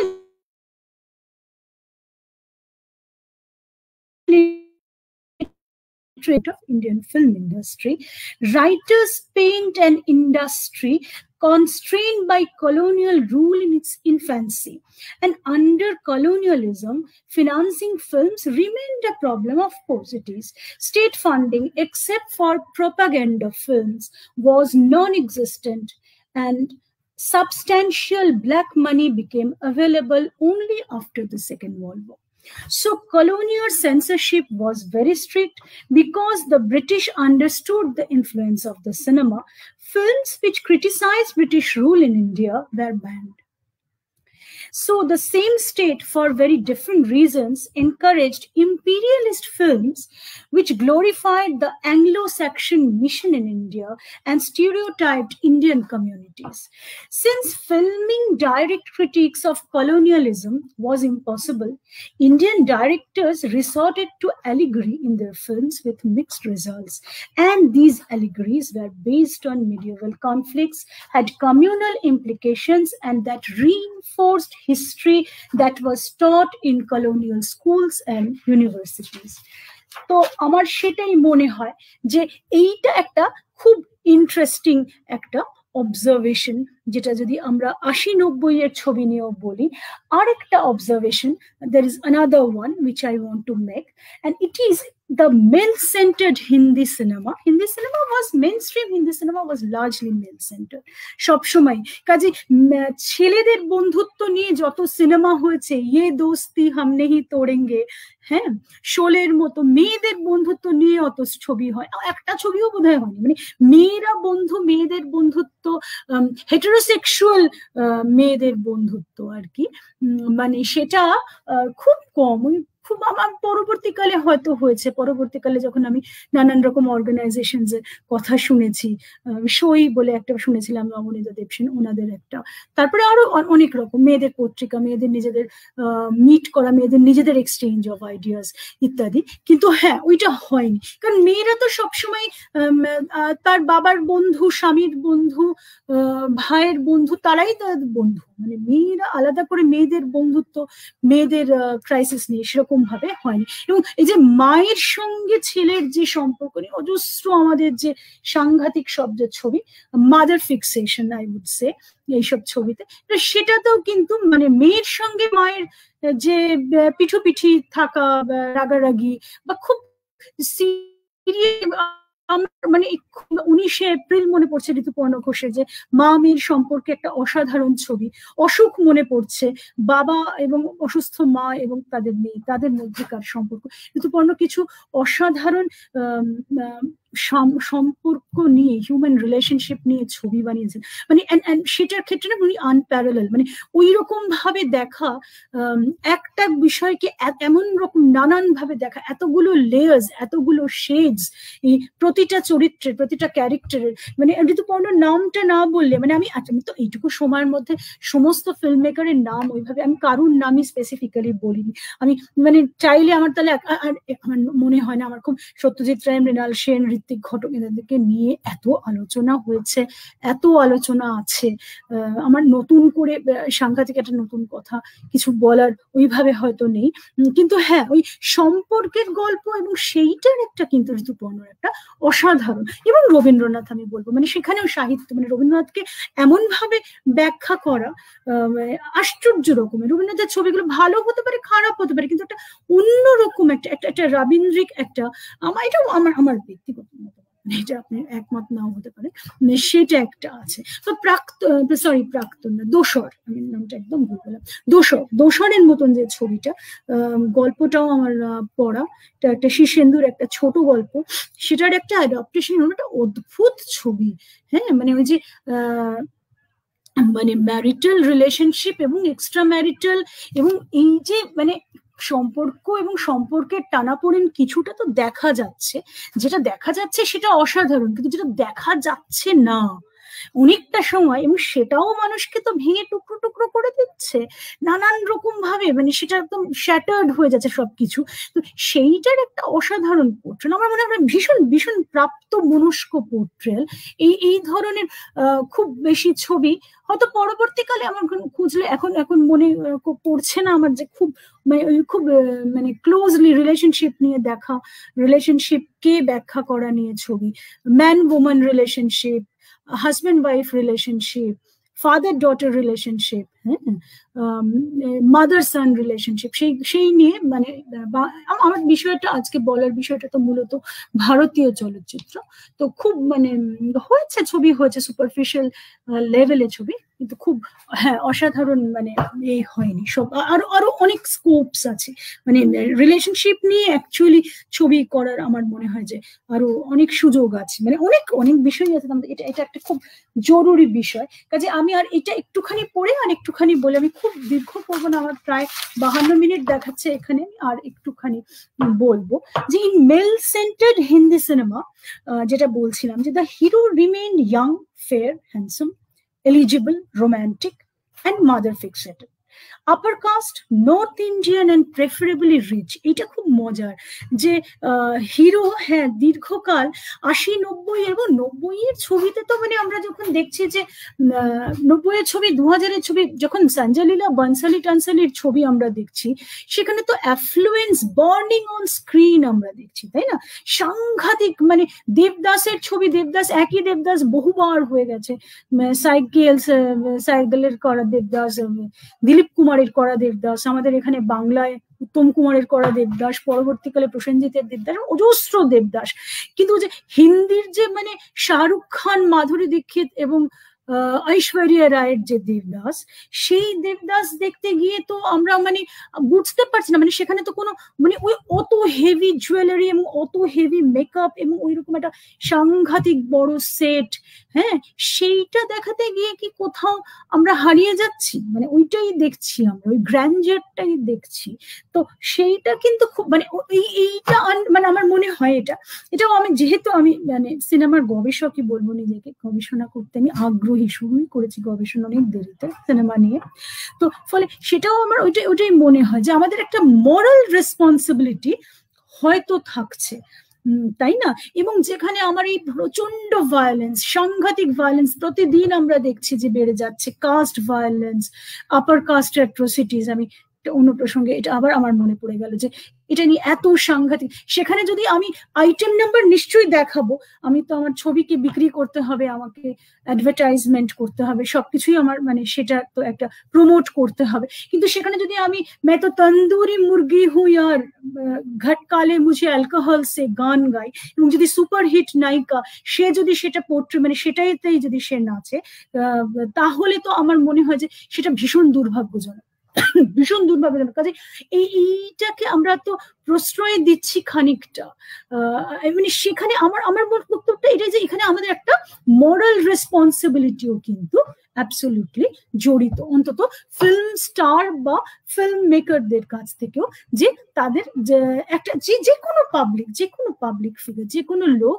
যাকে অন্যরা অনুসরণ করছে, যার কিছু ফলোয়ার্স আছে, যে কি বলছে সেটা অন্যদের কাছে ইম্পর্টেন্ট, তাহলে তাকে আরেকটু দায়িত্ববান হতে হবে, আরেকটু রেসপন্সিবল বিহেভিয়ার তাদের কাছ থেকে আমরা আশা করি। কাজে শুধুমাত্র only just skin showing and sex because it sells, সেইটা আমরা আর খুব বেশি করতে পারি না, মানে করেছি, যথেষ্ট করিও, কিন্তু আমার মনে হয় যে এই বিষয়গুলোকে নিয়ে বিশেষ করে, এবং অবগাহন যেহেতু আমাকে এই সুযোগটা দিল বলবার, আমি খুব খুশি হলাম যে অল্প বয়সী ছেলেমেয়েরা তারাও অ্যাকচুয়ালি কি ভাবছে, তাদের কি মনে হচ্ছে, যে সত্যি তো আমি কত ছবি দেখবো, কোন ছবিটা দেখে আমার ভাল লাগবে, কোনটা খারাপ লাগবে, এবং এই যে প্রচুর ব্রেন ওয়াশড হয়ে যাওয়া।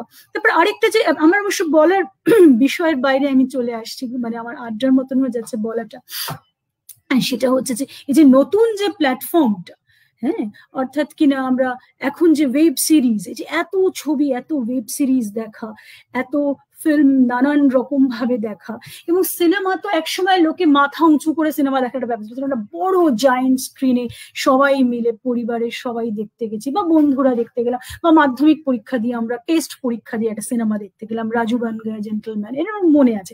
তো সেটা একটা অ্যান ইভেন্ট টু রিমেম্বার, যে একটা সিনেমা দেখা ওয়াজ অ্যান ইভেন্ট। এখন কিন্তু সিনেমা আস্তে আস্তে আস্তে আস্তে ছোট হতে হতে হতে হতে একদম পার্সোনাল, সিনেমা এবং আমি, ওই ক্যারেক্টারটা এবং আমি, তাই না? এবং আমি মোবাইলে সিনেমা দেখছি, আমি কানে একটা হেডফোন দিয়ে আমি এখান থেকে ওখানে, আমি লোকাল ট্রেনে চলে যাচ্ছি, আমি বাসে করে চলে যাচ্ছি, আমি মেট্রো করে চলে যাচ্ছি, আমি একটুখানি দেখে নিলাম, আমি একটা এপিসোড 15 মিনিট দেখে নিচ্ছি, 20 মিনিট দেখে নিচ্ছি। তাহলে সিনেমাও ছোট হয়ে গেছে, সিনেমাও ইন্টিমেট হয়ে গেছে, এবং মাথা নিচু করে আমি নিজের মতন দেখছি, এবং আমার একটা ডায়ালগ এখানে কিন্তু ওই চরিত্রাভিনেতার সঙ্গে তৈরি হচ্ছে, এবং সেইখানে আমার একটা অদ্ভুত ইমোশনসও তার সঙ্গে তৈরি হচ্ছে। যে আমি ভয়ঙ্কর এক্সপ্লিসিট মানে সেক্স অ্যান্ড ভায়োলেন্স দেখছি, মির্জাপুরের মতন ছবি দেখছি, নেটফ্লিক্সের একটা ওয়েব সিরিজ আপনারা হয়তো দেখে থাকবেন, খুব খুব সেন্সিবল, খুব ইন্টারেস্টিং একটা সিরিজ আমার মনে পড়ছে, যে কি বলে পঞ্চায়েত, একটা স্যাটায়ার, পলিটিক্যাল স্যাটায়ার, যে এটা শহরের ছেলে, সে উত্তরপ্রদেশের বালিয়ার কাছে একটা গ্রামে এসছে, এবং সেখানে একটা পঞ্চায়েত কি করে রান করে, এবং সে সারাক্ষণ চেষ্টা করছে যে যে পরিস্থিতিতে সে আছে সেই পরিস্থিতিটাকে সে ছাপিয়ে বেরিয়ে পালিয়ে যাবে, এবং সে ইউপিএসসি পরীক্ষার জন্য প্রিপেয়ার করছে। কিন্তু এটা অদ্ভুত ছবি, মানে কি করে মাথা খাটিয়ে তারা বের করেছে, হ্যাঁ, এইরকম। এবং তারপর তো আস্তে আস্তে আমাদের কোভিড এমন হলো যে আমাদের মানে কোভিড এর কথাটা না বললে তো বলাটা সম্পূর্ণ হয় না, যে আরো বেশি আমরা ওই ইন্টিমেট স্পেস এবং ওই ছোট স্ক্রিনের ছবি, ওটার মধ্যে আমরা আরো বেশি করে আটকে গেলাম। মানে আমার উপায় নেই, আমার সমস্ত সিনেমা হল বন্ধ, কাজে আমাকে ওইভাবেই ছবি দেখতে হবে। এবং সিনেমা রিলিজডও হতে লাগলো ওই রকম ভাবে, তাই না? গুঞ্জন সাক্সেনা রিলিজড হলো, তারপরে এই যে অমিতাভের গুলাবো সীতাবো রিলিজড হলো, এই সমস্ত ছবিগুলো, ছবিগুলোর একটা অন্যরকম, অ্যাবসলিউটলি তার একটা অন্যরকম অ্যাপিল আছে। ওই প্রস্থেটিক নোজ বাদ দিলে বাকি ছবিটার চরিত্রগুলো অদ্ভুত রিয়েলিস্টিক। এবং আমি গল্প করছিলাম যে কিছু অদ্ভুত মানে মেয়ে চরিত্র, বিশেষ করে মেয়ে চরিত্রের পোর্ট্রেল ওরকম দেখা যায় না, মানে মেয়েদেরকে হয় ভীষণ মানে মেনস্ট্রিম ছবিতে তো বিশেষ করে ভীষণ মানে ভালো, যে ভালো তো সাংঘাতিক ভালো, যে খারাপ সে একদম খারাপ মহিলা সিরাক্ট্রেস, সে একজন মানে একজন ভিলেন, আর যে মানে ভ্যাম, হ্যাঁ, আর যে ভালো সে একদম মানে এপিটোম অফ ভার্চু, মানে তার সব ভালো, তার সমস্ত কিছুই ভালো। মানে মাঝামাঝি, এবং মাঝামাঝি মেয়ে চরিত্র মহিলাদের নিয়েও ছবি হয়েছে, হয়নি নিশ্চয়ই নয়। আমি তো এই একটা পার্ট 80s তো হচ্ছে যে উমরাও জান, এবং অসাধারণ একটা ছবি আমরা জানি মুজাফফর আলী, তো মানে সেখানে তো মানে নানান রকম আবেগ, কিন্তু তা সত্ত্বেও আমার এটা ধারণা, এবং এটা সত্যি, ওখানে গেছে ইভিল সেলফ বা নানান রকম সেলফ, সেই সেলফ গুলোকে ওই রকম ভাবে খুব বেশি মেইন স্ট্রিম ছবি তারা পোর্ট্রে করেনি। হ্যাঁ, কাজে আমি যেখানে বলছিলাম যে ওই ওই ছবি কিন্তু আমাদের ক্ষেত্রে films had happy endings wrong. So in most films the protagonist could be poor but generally not Dalit. হ্যাঁ, এটাও আমি 80-90 এর ছবির কথা বলছি, Christian, Sikh or Muslim. Surnames and the hierarchy of characters clearly establish this. So the gentile poverty was portrayed as a result of unfavorable circumstances, often engineered by evil personified in estate managers or relatives. The real poor, the Dalits or Adivasis, were never the starting points of stories. It's a खूब interesting kintu. Kaji film differing from this plot like Do Bigha Zamin, Do Bigha is an exception, Sahibi or Gulam, they were rare, very rare. Mainstream Bombay cinema of 80s and 90s defended patriarchy as essentially as Indian. Women could be shown being slapped for as little as lighting up. In non-Hindu plots, manicured minorities prevailed. Muslim characters dominated the historicals and the Muslim socials. There were socials like Barsat Ki Raat, Mere Mehboob, Ghazal, Mere Huzur. And Mere Huzur is very important because Huzur, actually, Huzur kothatar mane hocche my master in Urdu. So the beloved is often called Huzur, but at the same time, he is being called Huzur because he is being treated as one's superior. So Mehboob ki Mehendi, the beloved's henna, etc. So a stereotype Muslim ambience was also presented. And these films with excellent music, songs, and mujra, essentialized Muslims as sometimes as feudal, by implication anti-modern. They were invariably cultivated Hindustanis, former Nawabs, Zamindars, Jagirdars, stereotypical characters. Everyone spoke chaste Urdu, wore sherwanis, and loved shairi. So, even Nikah, আমার একটা ছবির কথা মনে পড়লো, it's also about marital wedlocks and এসব নিয়ে, বিয়ে ভেঙে যাওয়া, divorce, এবং মেয়েদের একাকিত্ব, পাওয়া না পাওয়া. So these films were temporarily very difficult to locate through their scenes that referred to an urban Hindustani culture that started declining, maybe very, very rapidly after independence. So দু একটা প্রশ্ন করে, আমি খুব বড় করব না, আমি একবার অরিন্দ্রজিৎকে জিজ্ঞেস করি। অরিন্দ্রজিৎ, আমার কাছে কি আর সময় আছে? হ্যাঁ, সময়ের জন্য কোনো অসুবিধা নেই, সময় আছে। হ্যাঁ, আচ্ছা, আমি আরেকটু কন্টিনিউ করে তারপরে প্রশ্ন নিচ্ছি। হ্যাঁ, আচ্ছা, মোটামুটি ঠিক আছে তো। আর মনে হয় যে আমি চেষ্টা করেছি একটু গল্পের মতন করে একদম অত্যন্ত মনোগ্রাহী এবং প্রশ্ন আমরা এখানে আমার নিজের মধ্যেও অনেক জিজ্ঞাসা উঠে আসছে, এবং আমার মনে হয় যে এখন যারা দেখছেন এবং পরবর্তীকালে যারা দেখবেন বিষয়টা, তারাও কিন্তু সেই জিনিসটা নিয়ে ভাববেন। আমি সেটাই ভেবেছি যে একটু যদি ভাবনা চিন্তার একটু রসদ তৈরি হয় বলা থেকে, সেটা খুব ইম্পর্টেন্ট। হ্যাঁ, তাহলে আমি আরেকটু কন্টিনিউ করে শেষ করে তারপর প্রশ্ন নিচ্ছি। হ্যাঁ, ওকে। হ্যাঁ, তাহলে আমি সেখানে এটাই বলছি যে দুটো ছবির কথা, মুসলিম পোর্ট্রেল, যেহেতু মুসলিম পোর্ট্রেলটা আমার খুব আগ্রহের বিষয়, আমি এটা কাজও করবার চেষ্টা করছি, সেটা সিনেমাতে মুসলিম মেয়েদের কিভাবে দেখানো হয়েছে স্বাধীনতা পরবর্তীকালে, সেটা নিয়ে। গরম হাওয়া বলে একটা ছবির কথা নিশ্চয়ই আপনারা জানবেন, এম.এস. সাথুর ছবি, পার্টিশনের উপর বানানো ছবি। হ্যাঁ, এবং নিকা, এবং এইখানে কিন্তু কিছু ডাইলেমা দেখানো হয়েছে, এক ধরনের ডাইলেমা, এবং তাদের থাকা না থাকা, এবং এইটা these things actually, these films, they were militant against Islamic patriarchy, So in general, like the average Hindi cinema portraying family drama, the Muslim socials were non-political and thus conveniently avoided the identitarian crisis of the Muslims. তাহলে আমরা এইটা একটা সমস্যা। আরেকটা সমস্যা আমরা তাহলে দেখব যে why has cinematic realism featuring the poor not been popular? এটার কারণটা কি? So this is very difficult to answer, because we have scanty data on subaltern responses to films made on their lives, and nobody ever went to the poor and asked them why they did not patronize such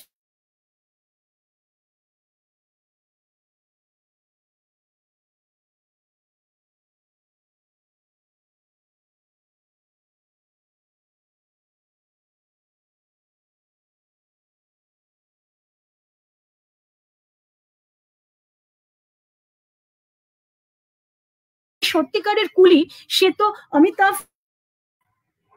হ্যাঁ, শোনা যাচ্ছে? হ্যাঁ, ওই একটা phone এলে আসলে connection কেটে যায় অনেক সময়। হ্যাঁ, না তো যে সত্যিকারের কুলি, সে তো চাইবে যে ওই এমন একজন কুলি হোক যে প্রোটাগনিস্ট এবং অ্যান্টাগনিস্ট, আমাদের এই দুটোই ভাগ আছে। তাহলে সে প্রোটাগনিস্ট, সে আমার হয়ে ওই কথাটা বলে দিক, যে মার্দ, যে সত্যি যে টাঙ্গাওয়ালা, সে ওইরকম একটা, এইগুলো তো এই যে লার্জার দেন পোর্ট্রেল, এই পোর্ট্রেল গুলো তো লার্জার দেন লাইফ পোর্ট্রেলে তো কিছু পজিটিভ সাইডস নিশ্চয়ই আছে, কিছু পজিটিভ দিক সেটার তো আছে, যে সেটা একটা মানুষকে স্বপ্নের মধ্যে নিয়ে যেতে পারে, সেটা মানুষকে একটা অন্য জায়গায় নিয়ে যায়, যে আমি যেটা করতে পারিনি এখন সিনেমার পর্দায় অন্তত সেটা হচ্ছে। আবার সিনেমা দেখে আবার আমি কতগুলো জিনিস করছি। সিনেমা দেখে মানুষ চুরি করছে, সিনেমা দেখে মানুষ ক্রাইম করছে, রেপ করছে, সিনেমা দেখে মানুষ কি না করছে, মানে সিনেমা একটা সময়ের মধ্যে আমাদের গুলিয়ে যাচ্ছে সবটা, তাই না? কোনটা সত্যি কোনটা সত্যি নয়, কোনটা বাস্তব কোনটা কি আর কোনটা নয় অবাস্তব, এইটা কিন্তু সিনেমা সেলুলয়েড খুব সাকসেসফুলি করতে পেরেছে, তাই না? এবং একদম, এবং সেটা সেরকম যেরকম ভাবে মানে মানুষকে সেটা ইনফ্লুয়েন্স করেছে, আমার তো মনে হয় না যে অন্য কোনো মাধ্যম, কোনো মানে সাহিত্য নিশ্চয়ই করেছে, সাহিত্য তো করেইছে, রাজনীতি তো নিয়েই আমরা বেঁচে আছি, কারণ প্রত্যেকটি মানুষই আমরা জানি যে আমরা কেউই আপলিটিক্যাল নয়, হ্যাঁ, সেটা তো আমাদের মধ্যে আছেই আমরা। কিন্তু সিনেমার প্রভাব সাংঘাতিক, সাংঘাতিক রকম ভাবে, সে যে কোনো সিনেমাই হোক না কেন, কেউ এই সিনেমা দেখে, কেউ অন্য সিনেমা দেখে, কেউ হয়তো আর্ট হাউস সিনেমা বেশি দেখেছে, কেউ হয়তো ইন্টারন্যাশনাল সিনেমা দেখেছে, কেউ হয়তো ল্যাটিন আমেরিকার ছবি দেখেছে, কেউ হয়তো ইরানিয়ান ছবি দেখা পছন্দ করেছে, প্রতিবাদী সিনেমা দেখেছে, লেফটিস্ট সিনেমা দেখেছে, যেসব ছবি ফরবিডেন, যেসব ছবি ব্যান্ড, যেসব ছবি বাড়িতে বসিয়ে বানানো হয়েছে। জাফর পানাহির নাম আমার মনে পড়ছে, যে আমার খুব প্রিয় একজন পরিচালক, আমার সুযোগ হয়েছে, অনেক ছবি নয় কিছু ছবি দেখবার সুযোগ হয়েছে নানান জায়গায়। তো যখনই আমি জাফর পানাহির ছবি দেখেছি, আমার প্রত্যেকটা ছবি আশ্চর্য রকমের মনে হয়, আশ্চর্য। আমার সবসময় এই লোকটা অ্যারেস্টেড, এই লোকটা he is always under house arrest, তাকে দীর্ঘ সময় বাইরে বেরোতে দেওয়া হয় না, অ্যারেস্ট করা হয়, জেলে রাখা হয়, সেই অবস্থায় সেসব নানান রকম ছবি, নানান রকম এক্সপেরিমেন্ট করে গেছে। যদি কখনো সুযোগ হয় আপনারা, ট্যাক্সি বলে একটা ছবি আমার এই মুহূর্তে মনে পড়ছে, ভীষণ ইন্টারেস্টিং ছবি, হ্যাঁ, মানে নিজেদের মানে মধ্যে একটা ট্যাক্সিওয়ালা এবং সেখানে ট্যাক্সিতে কতজন প্যাসেঞ্জার আসছে। তো এইরকম কিছু কিছু এমনি ছবি, ইন্টারন্যাশনাল সিনেমা আমাদেরকে তো নানান ছবি, সিনেমা যেরকম ভাবে ভাবিয়েছে, মানে আমাদের যে ডায়েট সিনেমার, আমরা সিনেমা দেখে এবং সিনেমাকে গ্রহণ করে বেড়ে উঠেছি, বড় হয়ে উঠেছি, বা সেটা তো একটা একটা খুব কি বলবো, মানে আশ্চর্যজনক নয়, সেটা বরং সেটাই স্বাভাবিক, সেটা না হওয়াটাই আশ্চর্যজনক ছিল। এটাই আমার বক্তব্য। তো কাজেই আমি সেইখানেই আরেকটা খুব মজার জিনিস, আমি আরেকটুখানি আমার নিজের লেখা থেকে আমি একটুখানি বলছি, যে ক্লাস, জেন্ডার অ্যান্ড আইডেন্টিটি, এই তিনটে জিনিস সিনেমাতে, and they are also been reinforced by radio. আমরা রেডিওর কথাটা বেশি আসিনি, কারণ আমি টিভির কথা, টেলিভিশনের কথাতেই বেশি চলে এলাম, টেলিভিশন, সিনেমা এবং মোবাইল এবং ইত্যাদিতে চলে গেলাম। তো একটা প্রোগ্রাম হতো, গাতা রহে মেরা দিল, হ্যাঁ, এই গাতা রহে মেরা দিলটা পরে আবার FM এও দেখানো হতো, 106.4, যারা FM শোনে, আগেকার দিনে তো আমরা সবাই শুনি, রেডিও এবং বিবিধ ভারতী তো সুপার ডুপার হিট, রেডিওর নাটক এবং বিবিধ ভারতী, সেই শ্রাবন্তী মজুমদার নিশ্চয়ই এই জেনারেশনের ছেলেমেয়েরা শোনেনি, ওয়েসিস, হ্যাঁ, সেগুলো সাংঘাতিক, হাতুড়ি মার্কা ফিনাইল এক্স, তারপরে একটা শনিবারের বারবেলা বলে একটা প্রোগ্রাম হতো। আমি তো যেহেতু এত মানে ভালো লাগতো, আমি তো এমনকি যাত্রা প্রোগ্রাম শুনতাম, যাত্রার তারা সব আশ্চর্য, মানে হয়তো যাত্রাটার মধ্যে গান নেই, ওই গানটা তারা শুধু ওই প্রমোশনাল ইভেন্টটার জন্য বানিয়েছে, ওই যাত্রাটাকে প্রমোট করছে তারা, সেই গানটা রোজই বাজছে, কি দারুণ সেসব গান, মানে পপুলার সং, ফোক সং, কিন্তু হয়তো মূল গল্পের সঙ্গে, সেটাও এক ধরনের আইটেম নাম্বার, যে মানে মূল ছবির গল্পের সঙ্গে সেটা যুক্ত নয়, কিন্তু ওটা একটা প্রমোশনাল এর জন্য খুব জরুরি, যে ওটা দেখে আমি ওটা দেখবো, ওইটা দেখে আমি ওই যাত্রাটা ওই সময় 2:45 শুনবো। তো রেডিও মানে বাঙালি, বিশেষ করে মধ্যবিত্ত বাঙালি, আমার ধারণা শুধু বাঙালি নয়, সমস্ত ভারতীয়দের ক্ষেত্রে, সকলেরই ক্ষেত্রে, কিন্তু ভারতীয়দের ক্ষেত্রে এসেনশিয়ালি, তৃতীয় বিশ্বের লোকেদের ক্ষেত্রে, থার্ড ওয়ার্ল্ড কান্ট্রিদের ক্ষেত্রে বিরাট একটা ভূমিকা আছে। হ্যাঁ, কাজে C what I was trying to say, that it was aired till some years ago. It is an example why this weekly program featured an interview interspersed with film songs with an arrived married couple. এখন তো নানান রকম programme হয়েছে, match making নিয়ে programme হয়েছে, ideal match making নিয়ে, এবং সেগুলোকে অনেকেই বলছে যেগুলো ভীষণ রেশিয়াল, ভীষণ পেট্রিয়ার্কাল, ভয়ঙ্কর রকম ভাবে ইম্পোজ করা, প্রচুর বিরুদ্ধ সমালোচনাও আমরা পরপর দেখছি। So this program define success in middle class terms and define very successful bourgeois marriages. Poor couple, domestics, single parent, migrant laborer, divorcees, and homosexuals, they were never invited to this program. এইটা কিন্তু এই যে elitist approach, এটাও কিন্তু আমাদের সবসময়, সেটা main stream রেডিওই হোক, মেন স্ট্রিম সিনেমা হোক, ছিল। কাজে in Noam Chomsky's words, to manufacture consensus, this is very important because the correctness, quote unquote, premised on bourgeois morality is constantly threatened by this subversion. And towards the end, long-standing state control দীর্ঘদিন ছিল over radio in India, it had spread middle-class values among millions. So since creating an alternative radio, it's almost impossible, protesting voices were not heard that easily. So the poor get noticed in media only when disasters happen, or only when they become highly objectified victims of crimes really, really impossible to ignore. So globalization এর প্রশ্নটা আমি আসি একটু ছোট করে, just globalization, কারণ আমাদের যে এই 90-এর দশকের যে বিশ্বায়ন এবং বিশ্বায়ন পরবর্তীকালে কিন্তু আমরা দেখছি যে ফিল্ম ভিউয়ার্স বদলে যাচ্ছে, মাল্টিপ্লেক্সে লোকে ছবি দেখছে, ছোট সিনেমা হল উঠে যাচ্ছে, লাইট হাউস সব জামা কাপড়ের দোকান হয়ে গেছে। হ্যাঁ, ওই সিনেমা হলগুলো আর কেউ যায় না। প্ল্যানেট পাড়া, চৌরঙ্গি পাড়ার যে সমস্ত পুরনো ছবি ঘর, যেখানে ইংরেজি সিনেমা আমরা ছোটবেলায় দেখতে গেছি, সেই সবগুলো আর নেই, সেগুলো সমস্ত বদলে গেছে। এবং ওই যে আমাদের একটা এই মাল্টিপ্লেক্স হওয়ার ফলে আরেকটা জিনিস হচ্ছে যে জগৎ সিনেমা হল, যে শিয়ালদা স্টেশনের কাছে, অর্থাৎ কিনা আমি গ্রাম থেকে শহরে যাব, আমি কোটা জামা কাপড় জিনিসপত্র কিনবো, খাবার দাবার কিনবো, সবজি কিনবো, আবার একটা সিনেমাও দেখবো, দেখে আবার আমি শিয়ালদা থেকে ট্রেন ধরে বাড়ি চলে যাব। ফলে এই যে একটা প্যাটার্ন ছিল, মধ্যবিত্ত, নিম্ন মধ্যবিত্ত, তো সবকিছুই তার আওতা থেকে চলে গেছে। সেটাও একটা, এটা বিশ্বায়নের অ্যাবসলিউট একটা ইমিডিয়েট রেজাল্ট, ইমিডিয়েট ফলাফল। এবং এটা 90s এর পর থেকে, কাজে 90s 2000-এর পরে সিনেমার ক্ষেত্রে তাহলে ভ্যালু সিস্টেমটাও চেঞ্জ হয়ে গেছে, তাই না? কাজে মাল্টিপ্লেক্সে তো শুধু যারা যাচ্ছে, মানুষ তো রাতারাতি বড় লোক হয়ে যায়নি, আমাদের অনেক টাকা পয়সা হয়ে গেছে, সেটা তো হয়নি, তাই না? মধ্যবিত্তের হাতের মধ্যে অনেক কিছু চলে এসছে, মধ্যবিত্ত লোন নিয়ে বাড়ি করতে পারছে, ফ্ল্যাট কিনেছে, গাড়ি কিনেছে, যাই কিনুক না কেন। এবং বিত্ত তো আমরা সবসময় জানি যে শুধুমাত্র তার অর্থনৈতিক কারণে হয় না, বিত্ত অ্যাবসলিউটলি একটা মেন্টালিটি, একটা মানসিকতা। কাজে সেইখানে আমার ওইটাই মনে হয় যে আমি একটু দামি পোশাক কিনতে যদি নাও পারি, আমি একবার একটা, যদি শপিং মল থাকে সেখানে আমি একটু ঘুরে আসতে পারবো, আমি একটু, সেটাও একটা ব্রেক, ঠিক যেরকম একটা ব্রেক।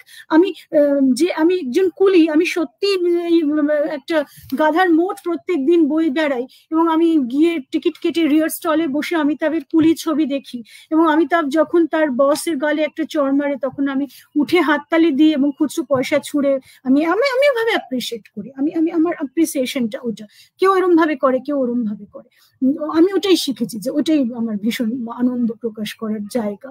তো ফেয়ার এনাফ, এটাই আমি বলতে চাইছি যে সেটা তো হয়ে যায়। কাজে সেইখানেই আমি তাহলে বলছি যে globalization has brought an expansion and even also to the FM channels on the lines laid down by television at large.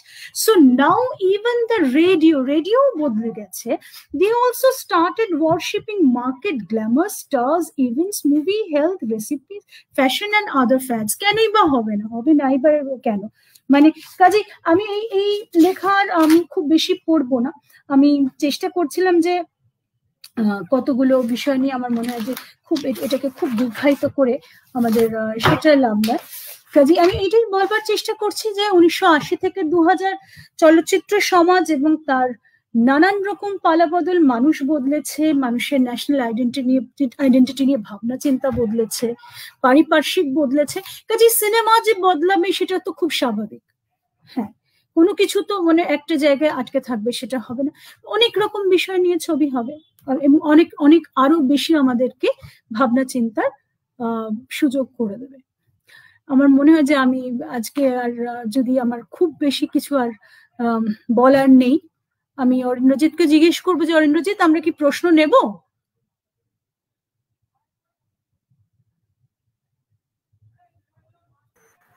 হ্যাঁ হ্যাঁ, আমি আমরা এখানে এখনো দর্শকের কাছে কোনো প্রশ্ন পাইনি। আমার আমার দুটো জিজ্ঞাসা রয়েছে, আমি সে দুটো একটু আপনাকে আপনাকে করি। হ্যাঁ, সেটা হচ্ছে প্রথম আমার যে জিজ্ঞাসাটা থাকবে সেটা হচ্ছে সত্যজিৎ রায়কে একবার ইন্টারভিউতে জিজ্ঞেস করা হয়েছিল যে চলচ্চিত্রের ভবিষ্যৎ কি।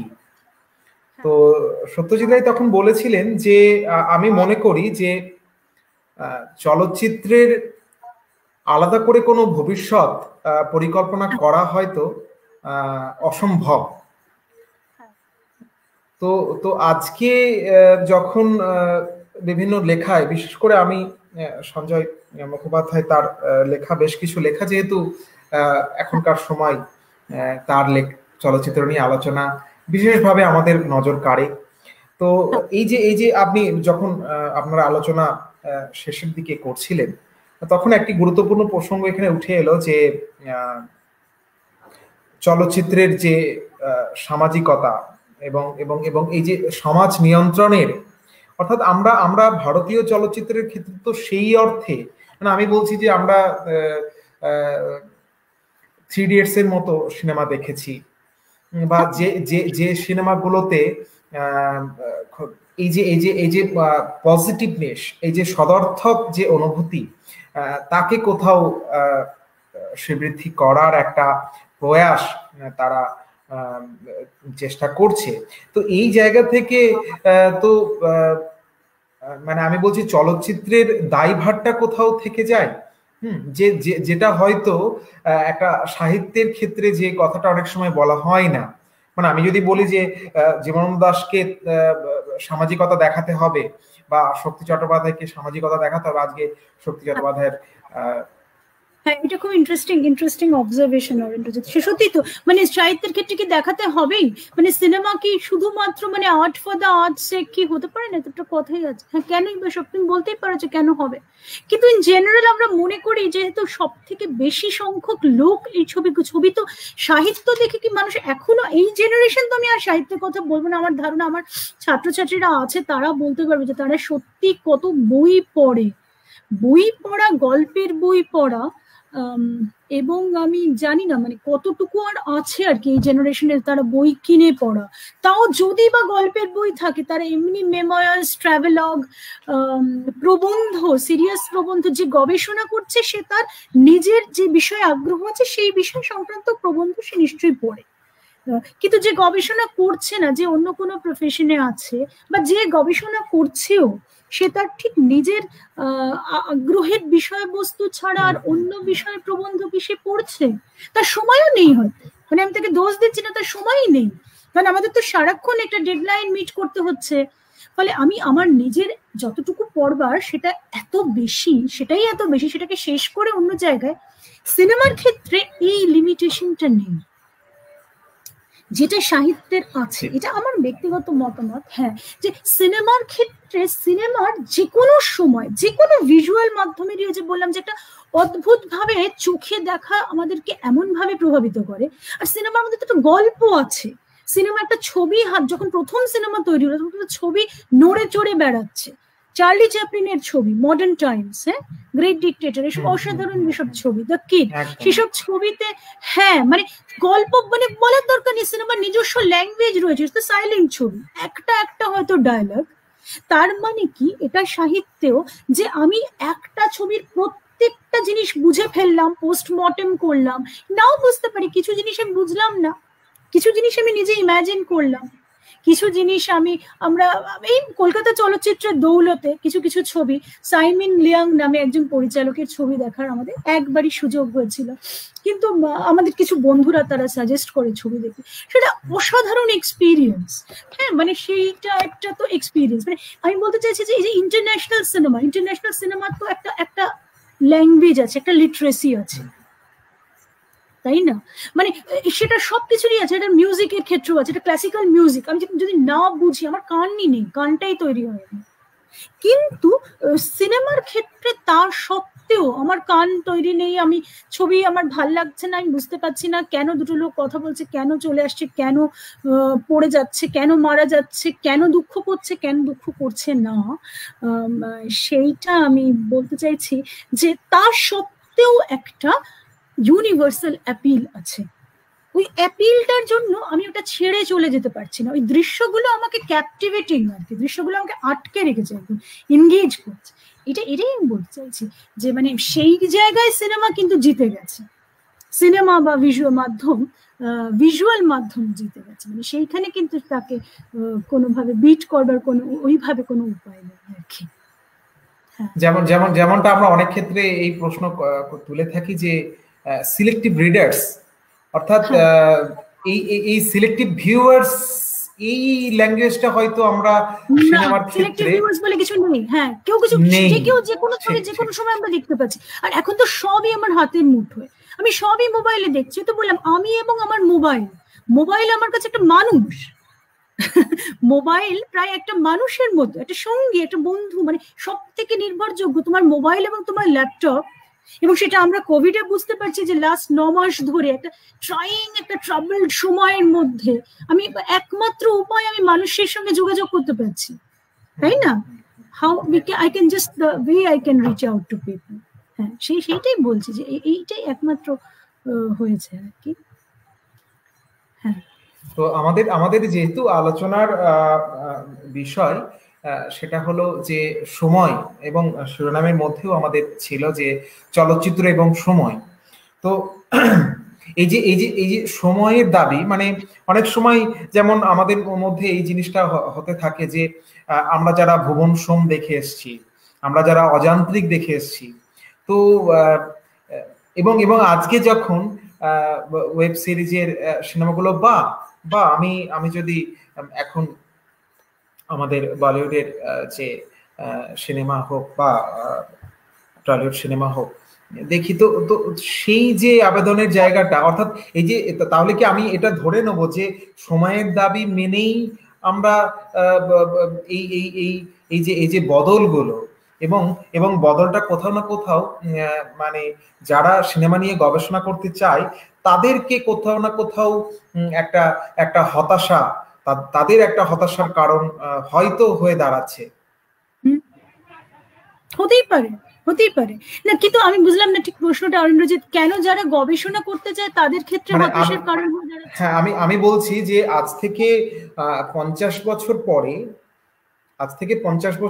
বা 20 বছর পরে যখন কোনো একজন গবেষক বাংলা সিনেমা নিয়ে কাজ করবে, তো তাদেরকে তো সময় নিয়ে কাজ করতে হবে। আমি বলতে চাইছি যে এই সময়কালে কোথাও না কোথাও আমরা যারা, যেমন আপনার আলোচনার মধ্যে এসছে যে সত্যজিৎ রায়, ঋত্বিক ঘটক, আমি খুব কনসিয়াসলি বাদ দিয়েছি, মানে এপিসোড গুলো আমাদের বলাই যেত আর কি। হ্যাঁ, সেটা তো তো আমরা যখন তাদের জেনারেশনটা পেরিয়ে, ঋতুপর্ণ ঘোষের কথা বলতে পারি, তাদের জেনারেশন পেরিয়ে ঋতুপর্ণ পর্যন্ত যখন এলাম, তো তারপরের যে আলোচনাটা কি অর্থে হবে, তো এইটা আমার কোথাও মনে হয় যে সিনেমার যে গতি প্রকৃতি, সেই গতি প্রকৃতিটা কোথাও হয়তো মানে সময়ের দাবিকে কি অর্থে ফুটিয়ে তুলছে, সেটা একটু ভাববার বিষয়। নিশ্চয়ই অবশ্যই। এবং সবসময় সিনেমার ক্ষেত্রে আরেকটা জিনিস খুব মজার, খুব ইন্টারেস্টিং, যে সিনেমাটা সময়কে নিয়ে বানানো ছবি তার থেকেও বেশি গুরুত্বপূর্ণ কোন সময়ে বানানো। অর্থাৎ কিনা যোধা আকবরের মধ্যে যোধাবাই সত্যি আকবরের স্ত্রী ছিলেন কি ছিলেন না, কিন্তু যোধা আকবর ছবিটা কেন আমি 2003, ভুল হতে পারে, 3 না 4 সালে বানাচ্ছি, কেন আমি রিভিজিট করছি, এবং সেইটা বর্তমান পলিটিক্যাল সিচুয়েশনে, এবং কেন আমরা এখন এত বেশি মারাঠা ওয়ারিয়ার্সদের নিয়ে ছবি হচ্ছে, হ্যাঁ, পানিপথের মতন ছবি হচ্ছে, নানান রকম ছবি হচ্ছে, তাই না? মানে একটার পর একটা ছবি আমরা দেখছি। তো সেটাও তো তাই, ঝাঁসির রানীকে নিয়ে ছবি হচ্ছে। কাজে কোন ছবি, কোন কস্টিউম ড্রামা, কোন ছবিটা প্রোপাগান্ডাও যদি হয়, সেটা সবকিছুরই একটা প্রোপাগান্ডার দিক আছে। কোন সময়ে বানানো, সেটা খুব ইন্টারেস্টিং। তাই না? একটা উদাহরণ আমার এক্ষুনি মনে পড়ছে যে একটা তামিল, আমি একটা শেয়ারও করেছি আমার ফেসবুকে, যে রামের গল্প আর কি, রাম সীতা। তো তামিলে হচ্ছে সীতা রামের থেকে দূরে আছেন, অনেক দূরে, এবং সে গয়নাগাটির বাক্স, একটা এরকম বড় জুয়েলারি বক্স, সেই জুয়েলারি বক্সটা তিনি খুলছেন, সেটাকে ল্যাপটপের মতন দেখতে। আর জুয়েলারি বক্সে একটা আয়না আছে যেখানে তার নিজের ছবি পড়ে, সেটা সে সাজবে বলে আর কি, গয়নাগাটি সব পড়বে বলে খুলেছে। কিন্তু রামকে সে এতটাই ভালোবাসে, সে আয়নাতেও রামকেই দেখছে, রামের রিফ্লেকশনটাই দেখছে। আয়নাও যখন সে দেখছে, নিজেকে না দেখে সে তার প্রেমাস্পদকেই দেখছে। এবং এই ছবিটা, এটা খুব ইন্টারেস্টিং এটা বলা একটা ঘটনা। কিন্তু আমি যখন সেটা স্ক্রিনে দেখছি, আমি দেখছি এই কিরে বাবা, একটা ল্যাপটপের মতো একটা নোটবুক সে খুললো, এমনি রাম চলে এলো হাতে, এবার তিনি তো কমেডি হয়ে যাচ্ছে। ফলে আমার কাছে তো ওটা একটা পিওর কমেডি, আমি হাসছি স্বাভাবিক, মানে আমি বলতে চাইছি। এবং সেটা তো 1956 সালের ছবি, কাজে 56 সালে তো লোকে ভাবেনি যে সত্যি আজকে আমি একটা স্ট্রিম ইয়ার্ডে গিয়ে একটা আলোচনা করতে পারবো, আমি আমার বাড়িতে বসে, তুমি তোমার বাড়িতে বসে, যে শুনছে সে তার বাড়িতে বসে, তাই না? মানে এই জিনিসটা আমি বলতে চাইছি আর কি, যে মানে এটাও তো মানে বদলে যাচ্ছে। ঠিক ঠিক ঠিক। তো আমরা আলোচনার একদম শেষ মুহূর্তে এসে পৌঁছেছি। যারা এতক্ষণ আমাদের অনুষ্ঠান শুনলেন এবং পরবর্তীকালেও, কারণ এত এত বিচিত্র দিক আপনার এই আলোচনায় উঠে এলো এবং জিজ্ঞাসা উঠে এলো, আমার মনে হয় আমি ইচ্ছে করে ভাবলাম যে 1.5 ঘন্টার বেশি মানুষকে, মানে এত তার ধৈর্যের পরীক্ষা, আবার 6:30 আরেকটা অনুষ্ঠান আছে তোমাদের, মানে এতখানি না করা ভালো, এটা ভাবলাম আর কি। মানে এটা এই আলোচনার শেষ নেই আর কি, মানে পালা বদল, এত দীর্ঘ মানে বিষয়, এত কিছু, মানে তাই না? এর মধ্যে জেন্ডার আসছে, সেক্সুয়ালিটি আসছে, পলিটিক্স আসছে, নিজেদেরকে দেখা, অন্যদের দেখানো, নিজের সম্পর্কে ভাবা, নানান রকম ওরিয়েন্টেশন আসছে। তো সবগুলোই আর কি নানান ভাবে আসছে, সেটাই। তো আমরা অনেক অনেক কৃতজ্ঞতা জানাই। আমরা এরপরেও এই এই আজকে যে যে প্রশ্নগুলো উঠে এলো আপনার আলোচনার ভেতর দিয়ে, সেগুলোকেই কন্টিনিউশন করে আমরা আরো আরো আরো অধিবেশন করতে পারি। এবং মানে আমার মনে হয় যে একটি সেমিনার বা একটি আলোচনা প্রথমতম উদ্দেশ্যই হয়তো তাই, যে নানাবিধ প্রশ্নকে আমাদের সামনে জাগিয়ে দেওয়া, করা, যত বেশি, মানে যত বেশি প্রশ্ন করা যায়, যত বেশি মানুষের মধ্যে মানে ওটাকে ঢুকিয়ে দেওয়া যায়, মানে এই করে দেওয়া যায় আর কি, ইনকালকেট করে দেওয়া যায়, সেটাই সবচেয়ে ভালো হবে।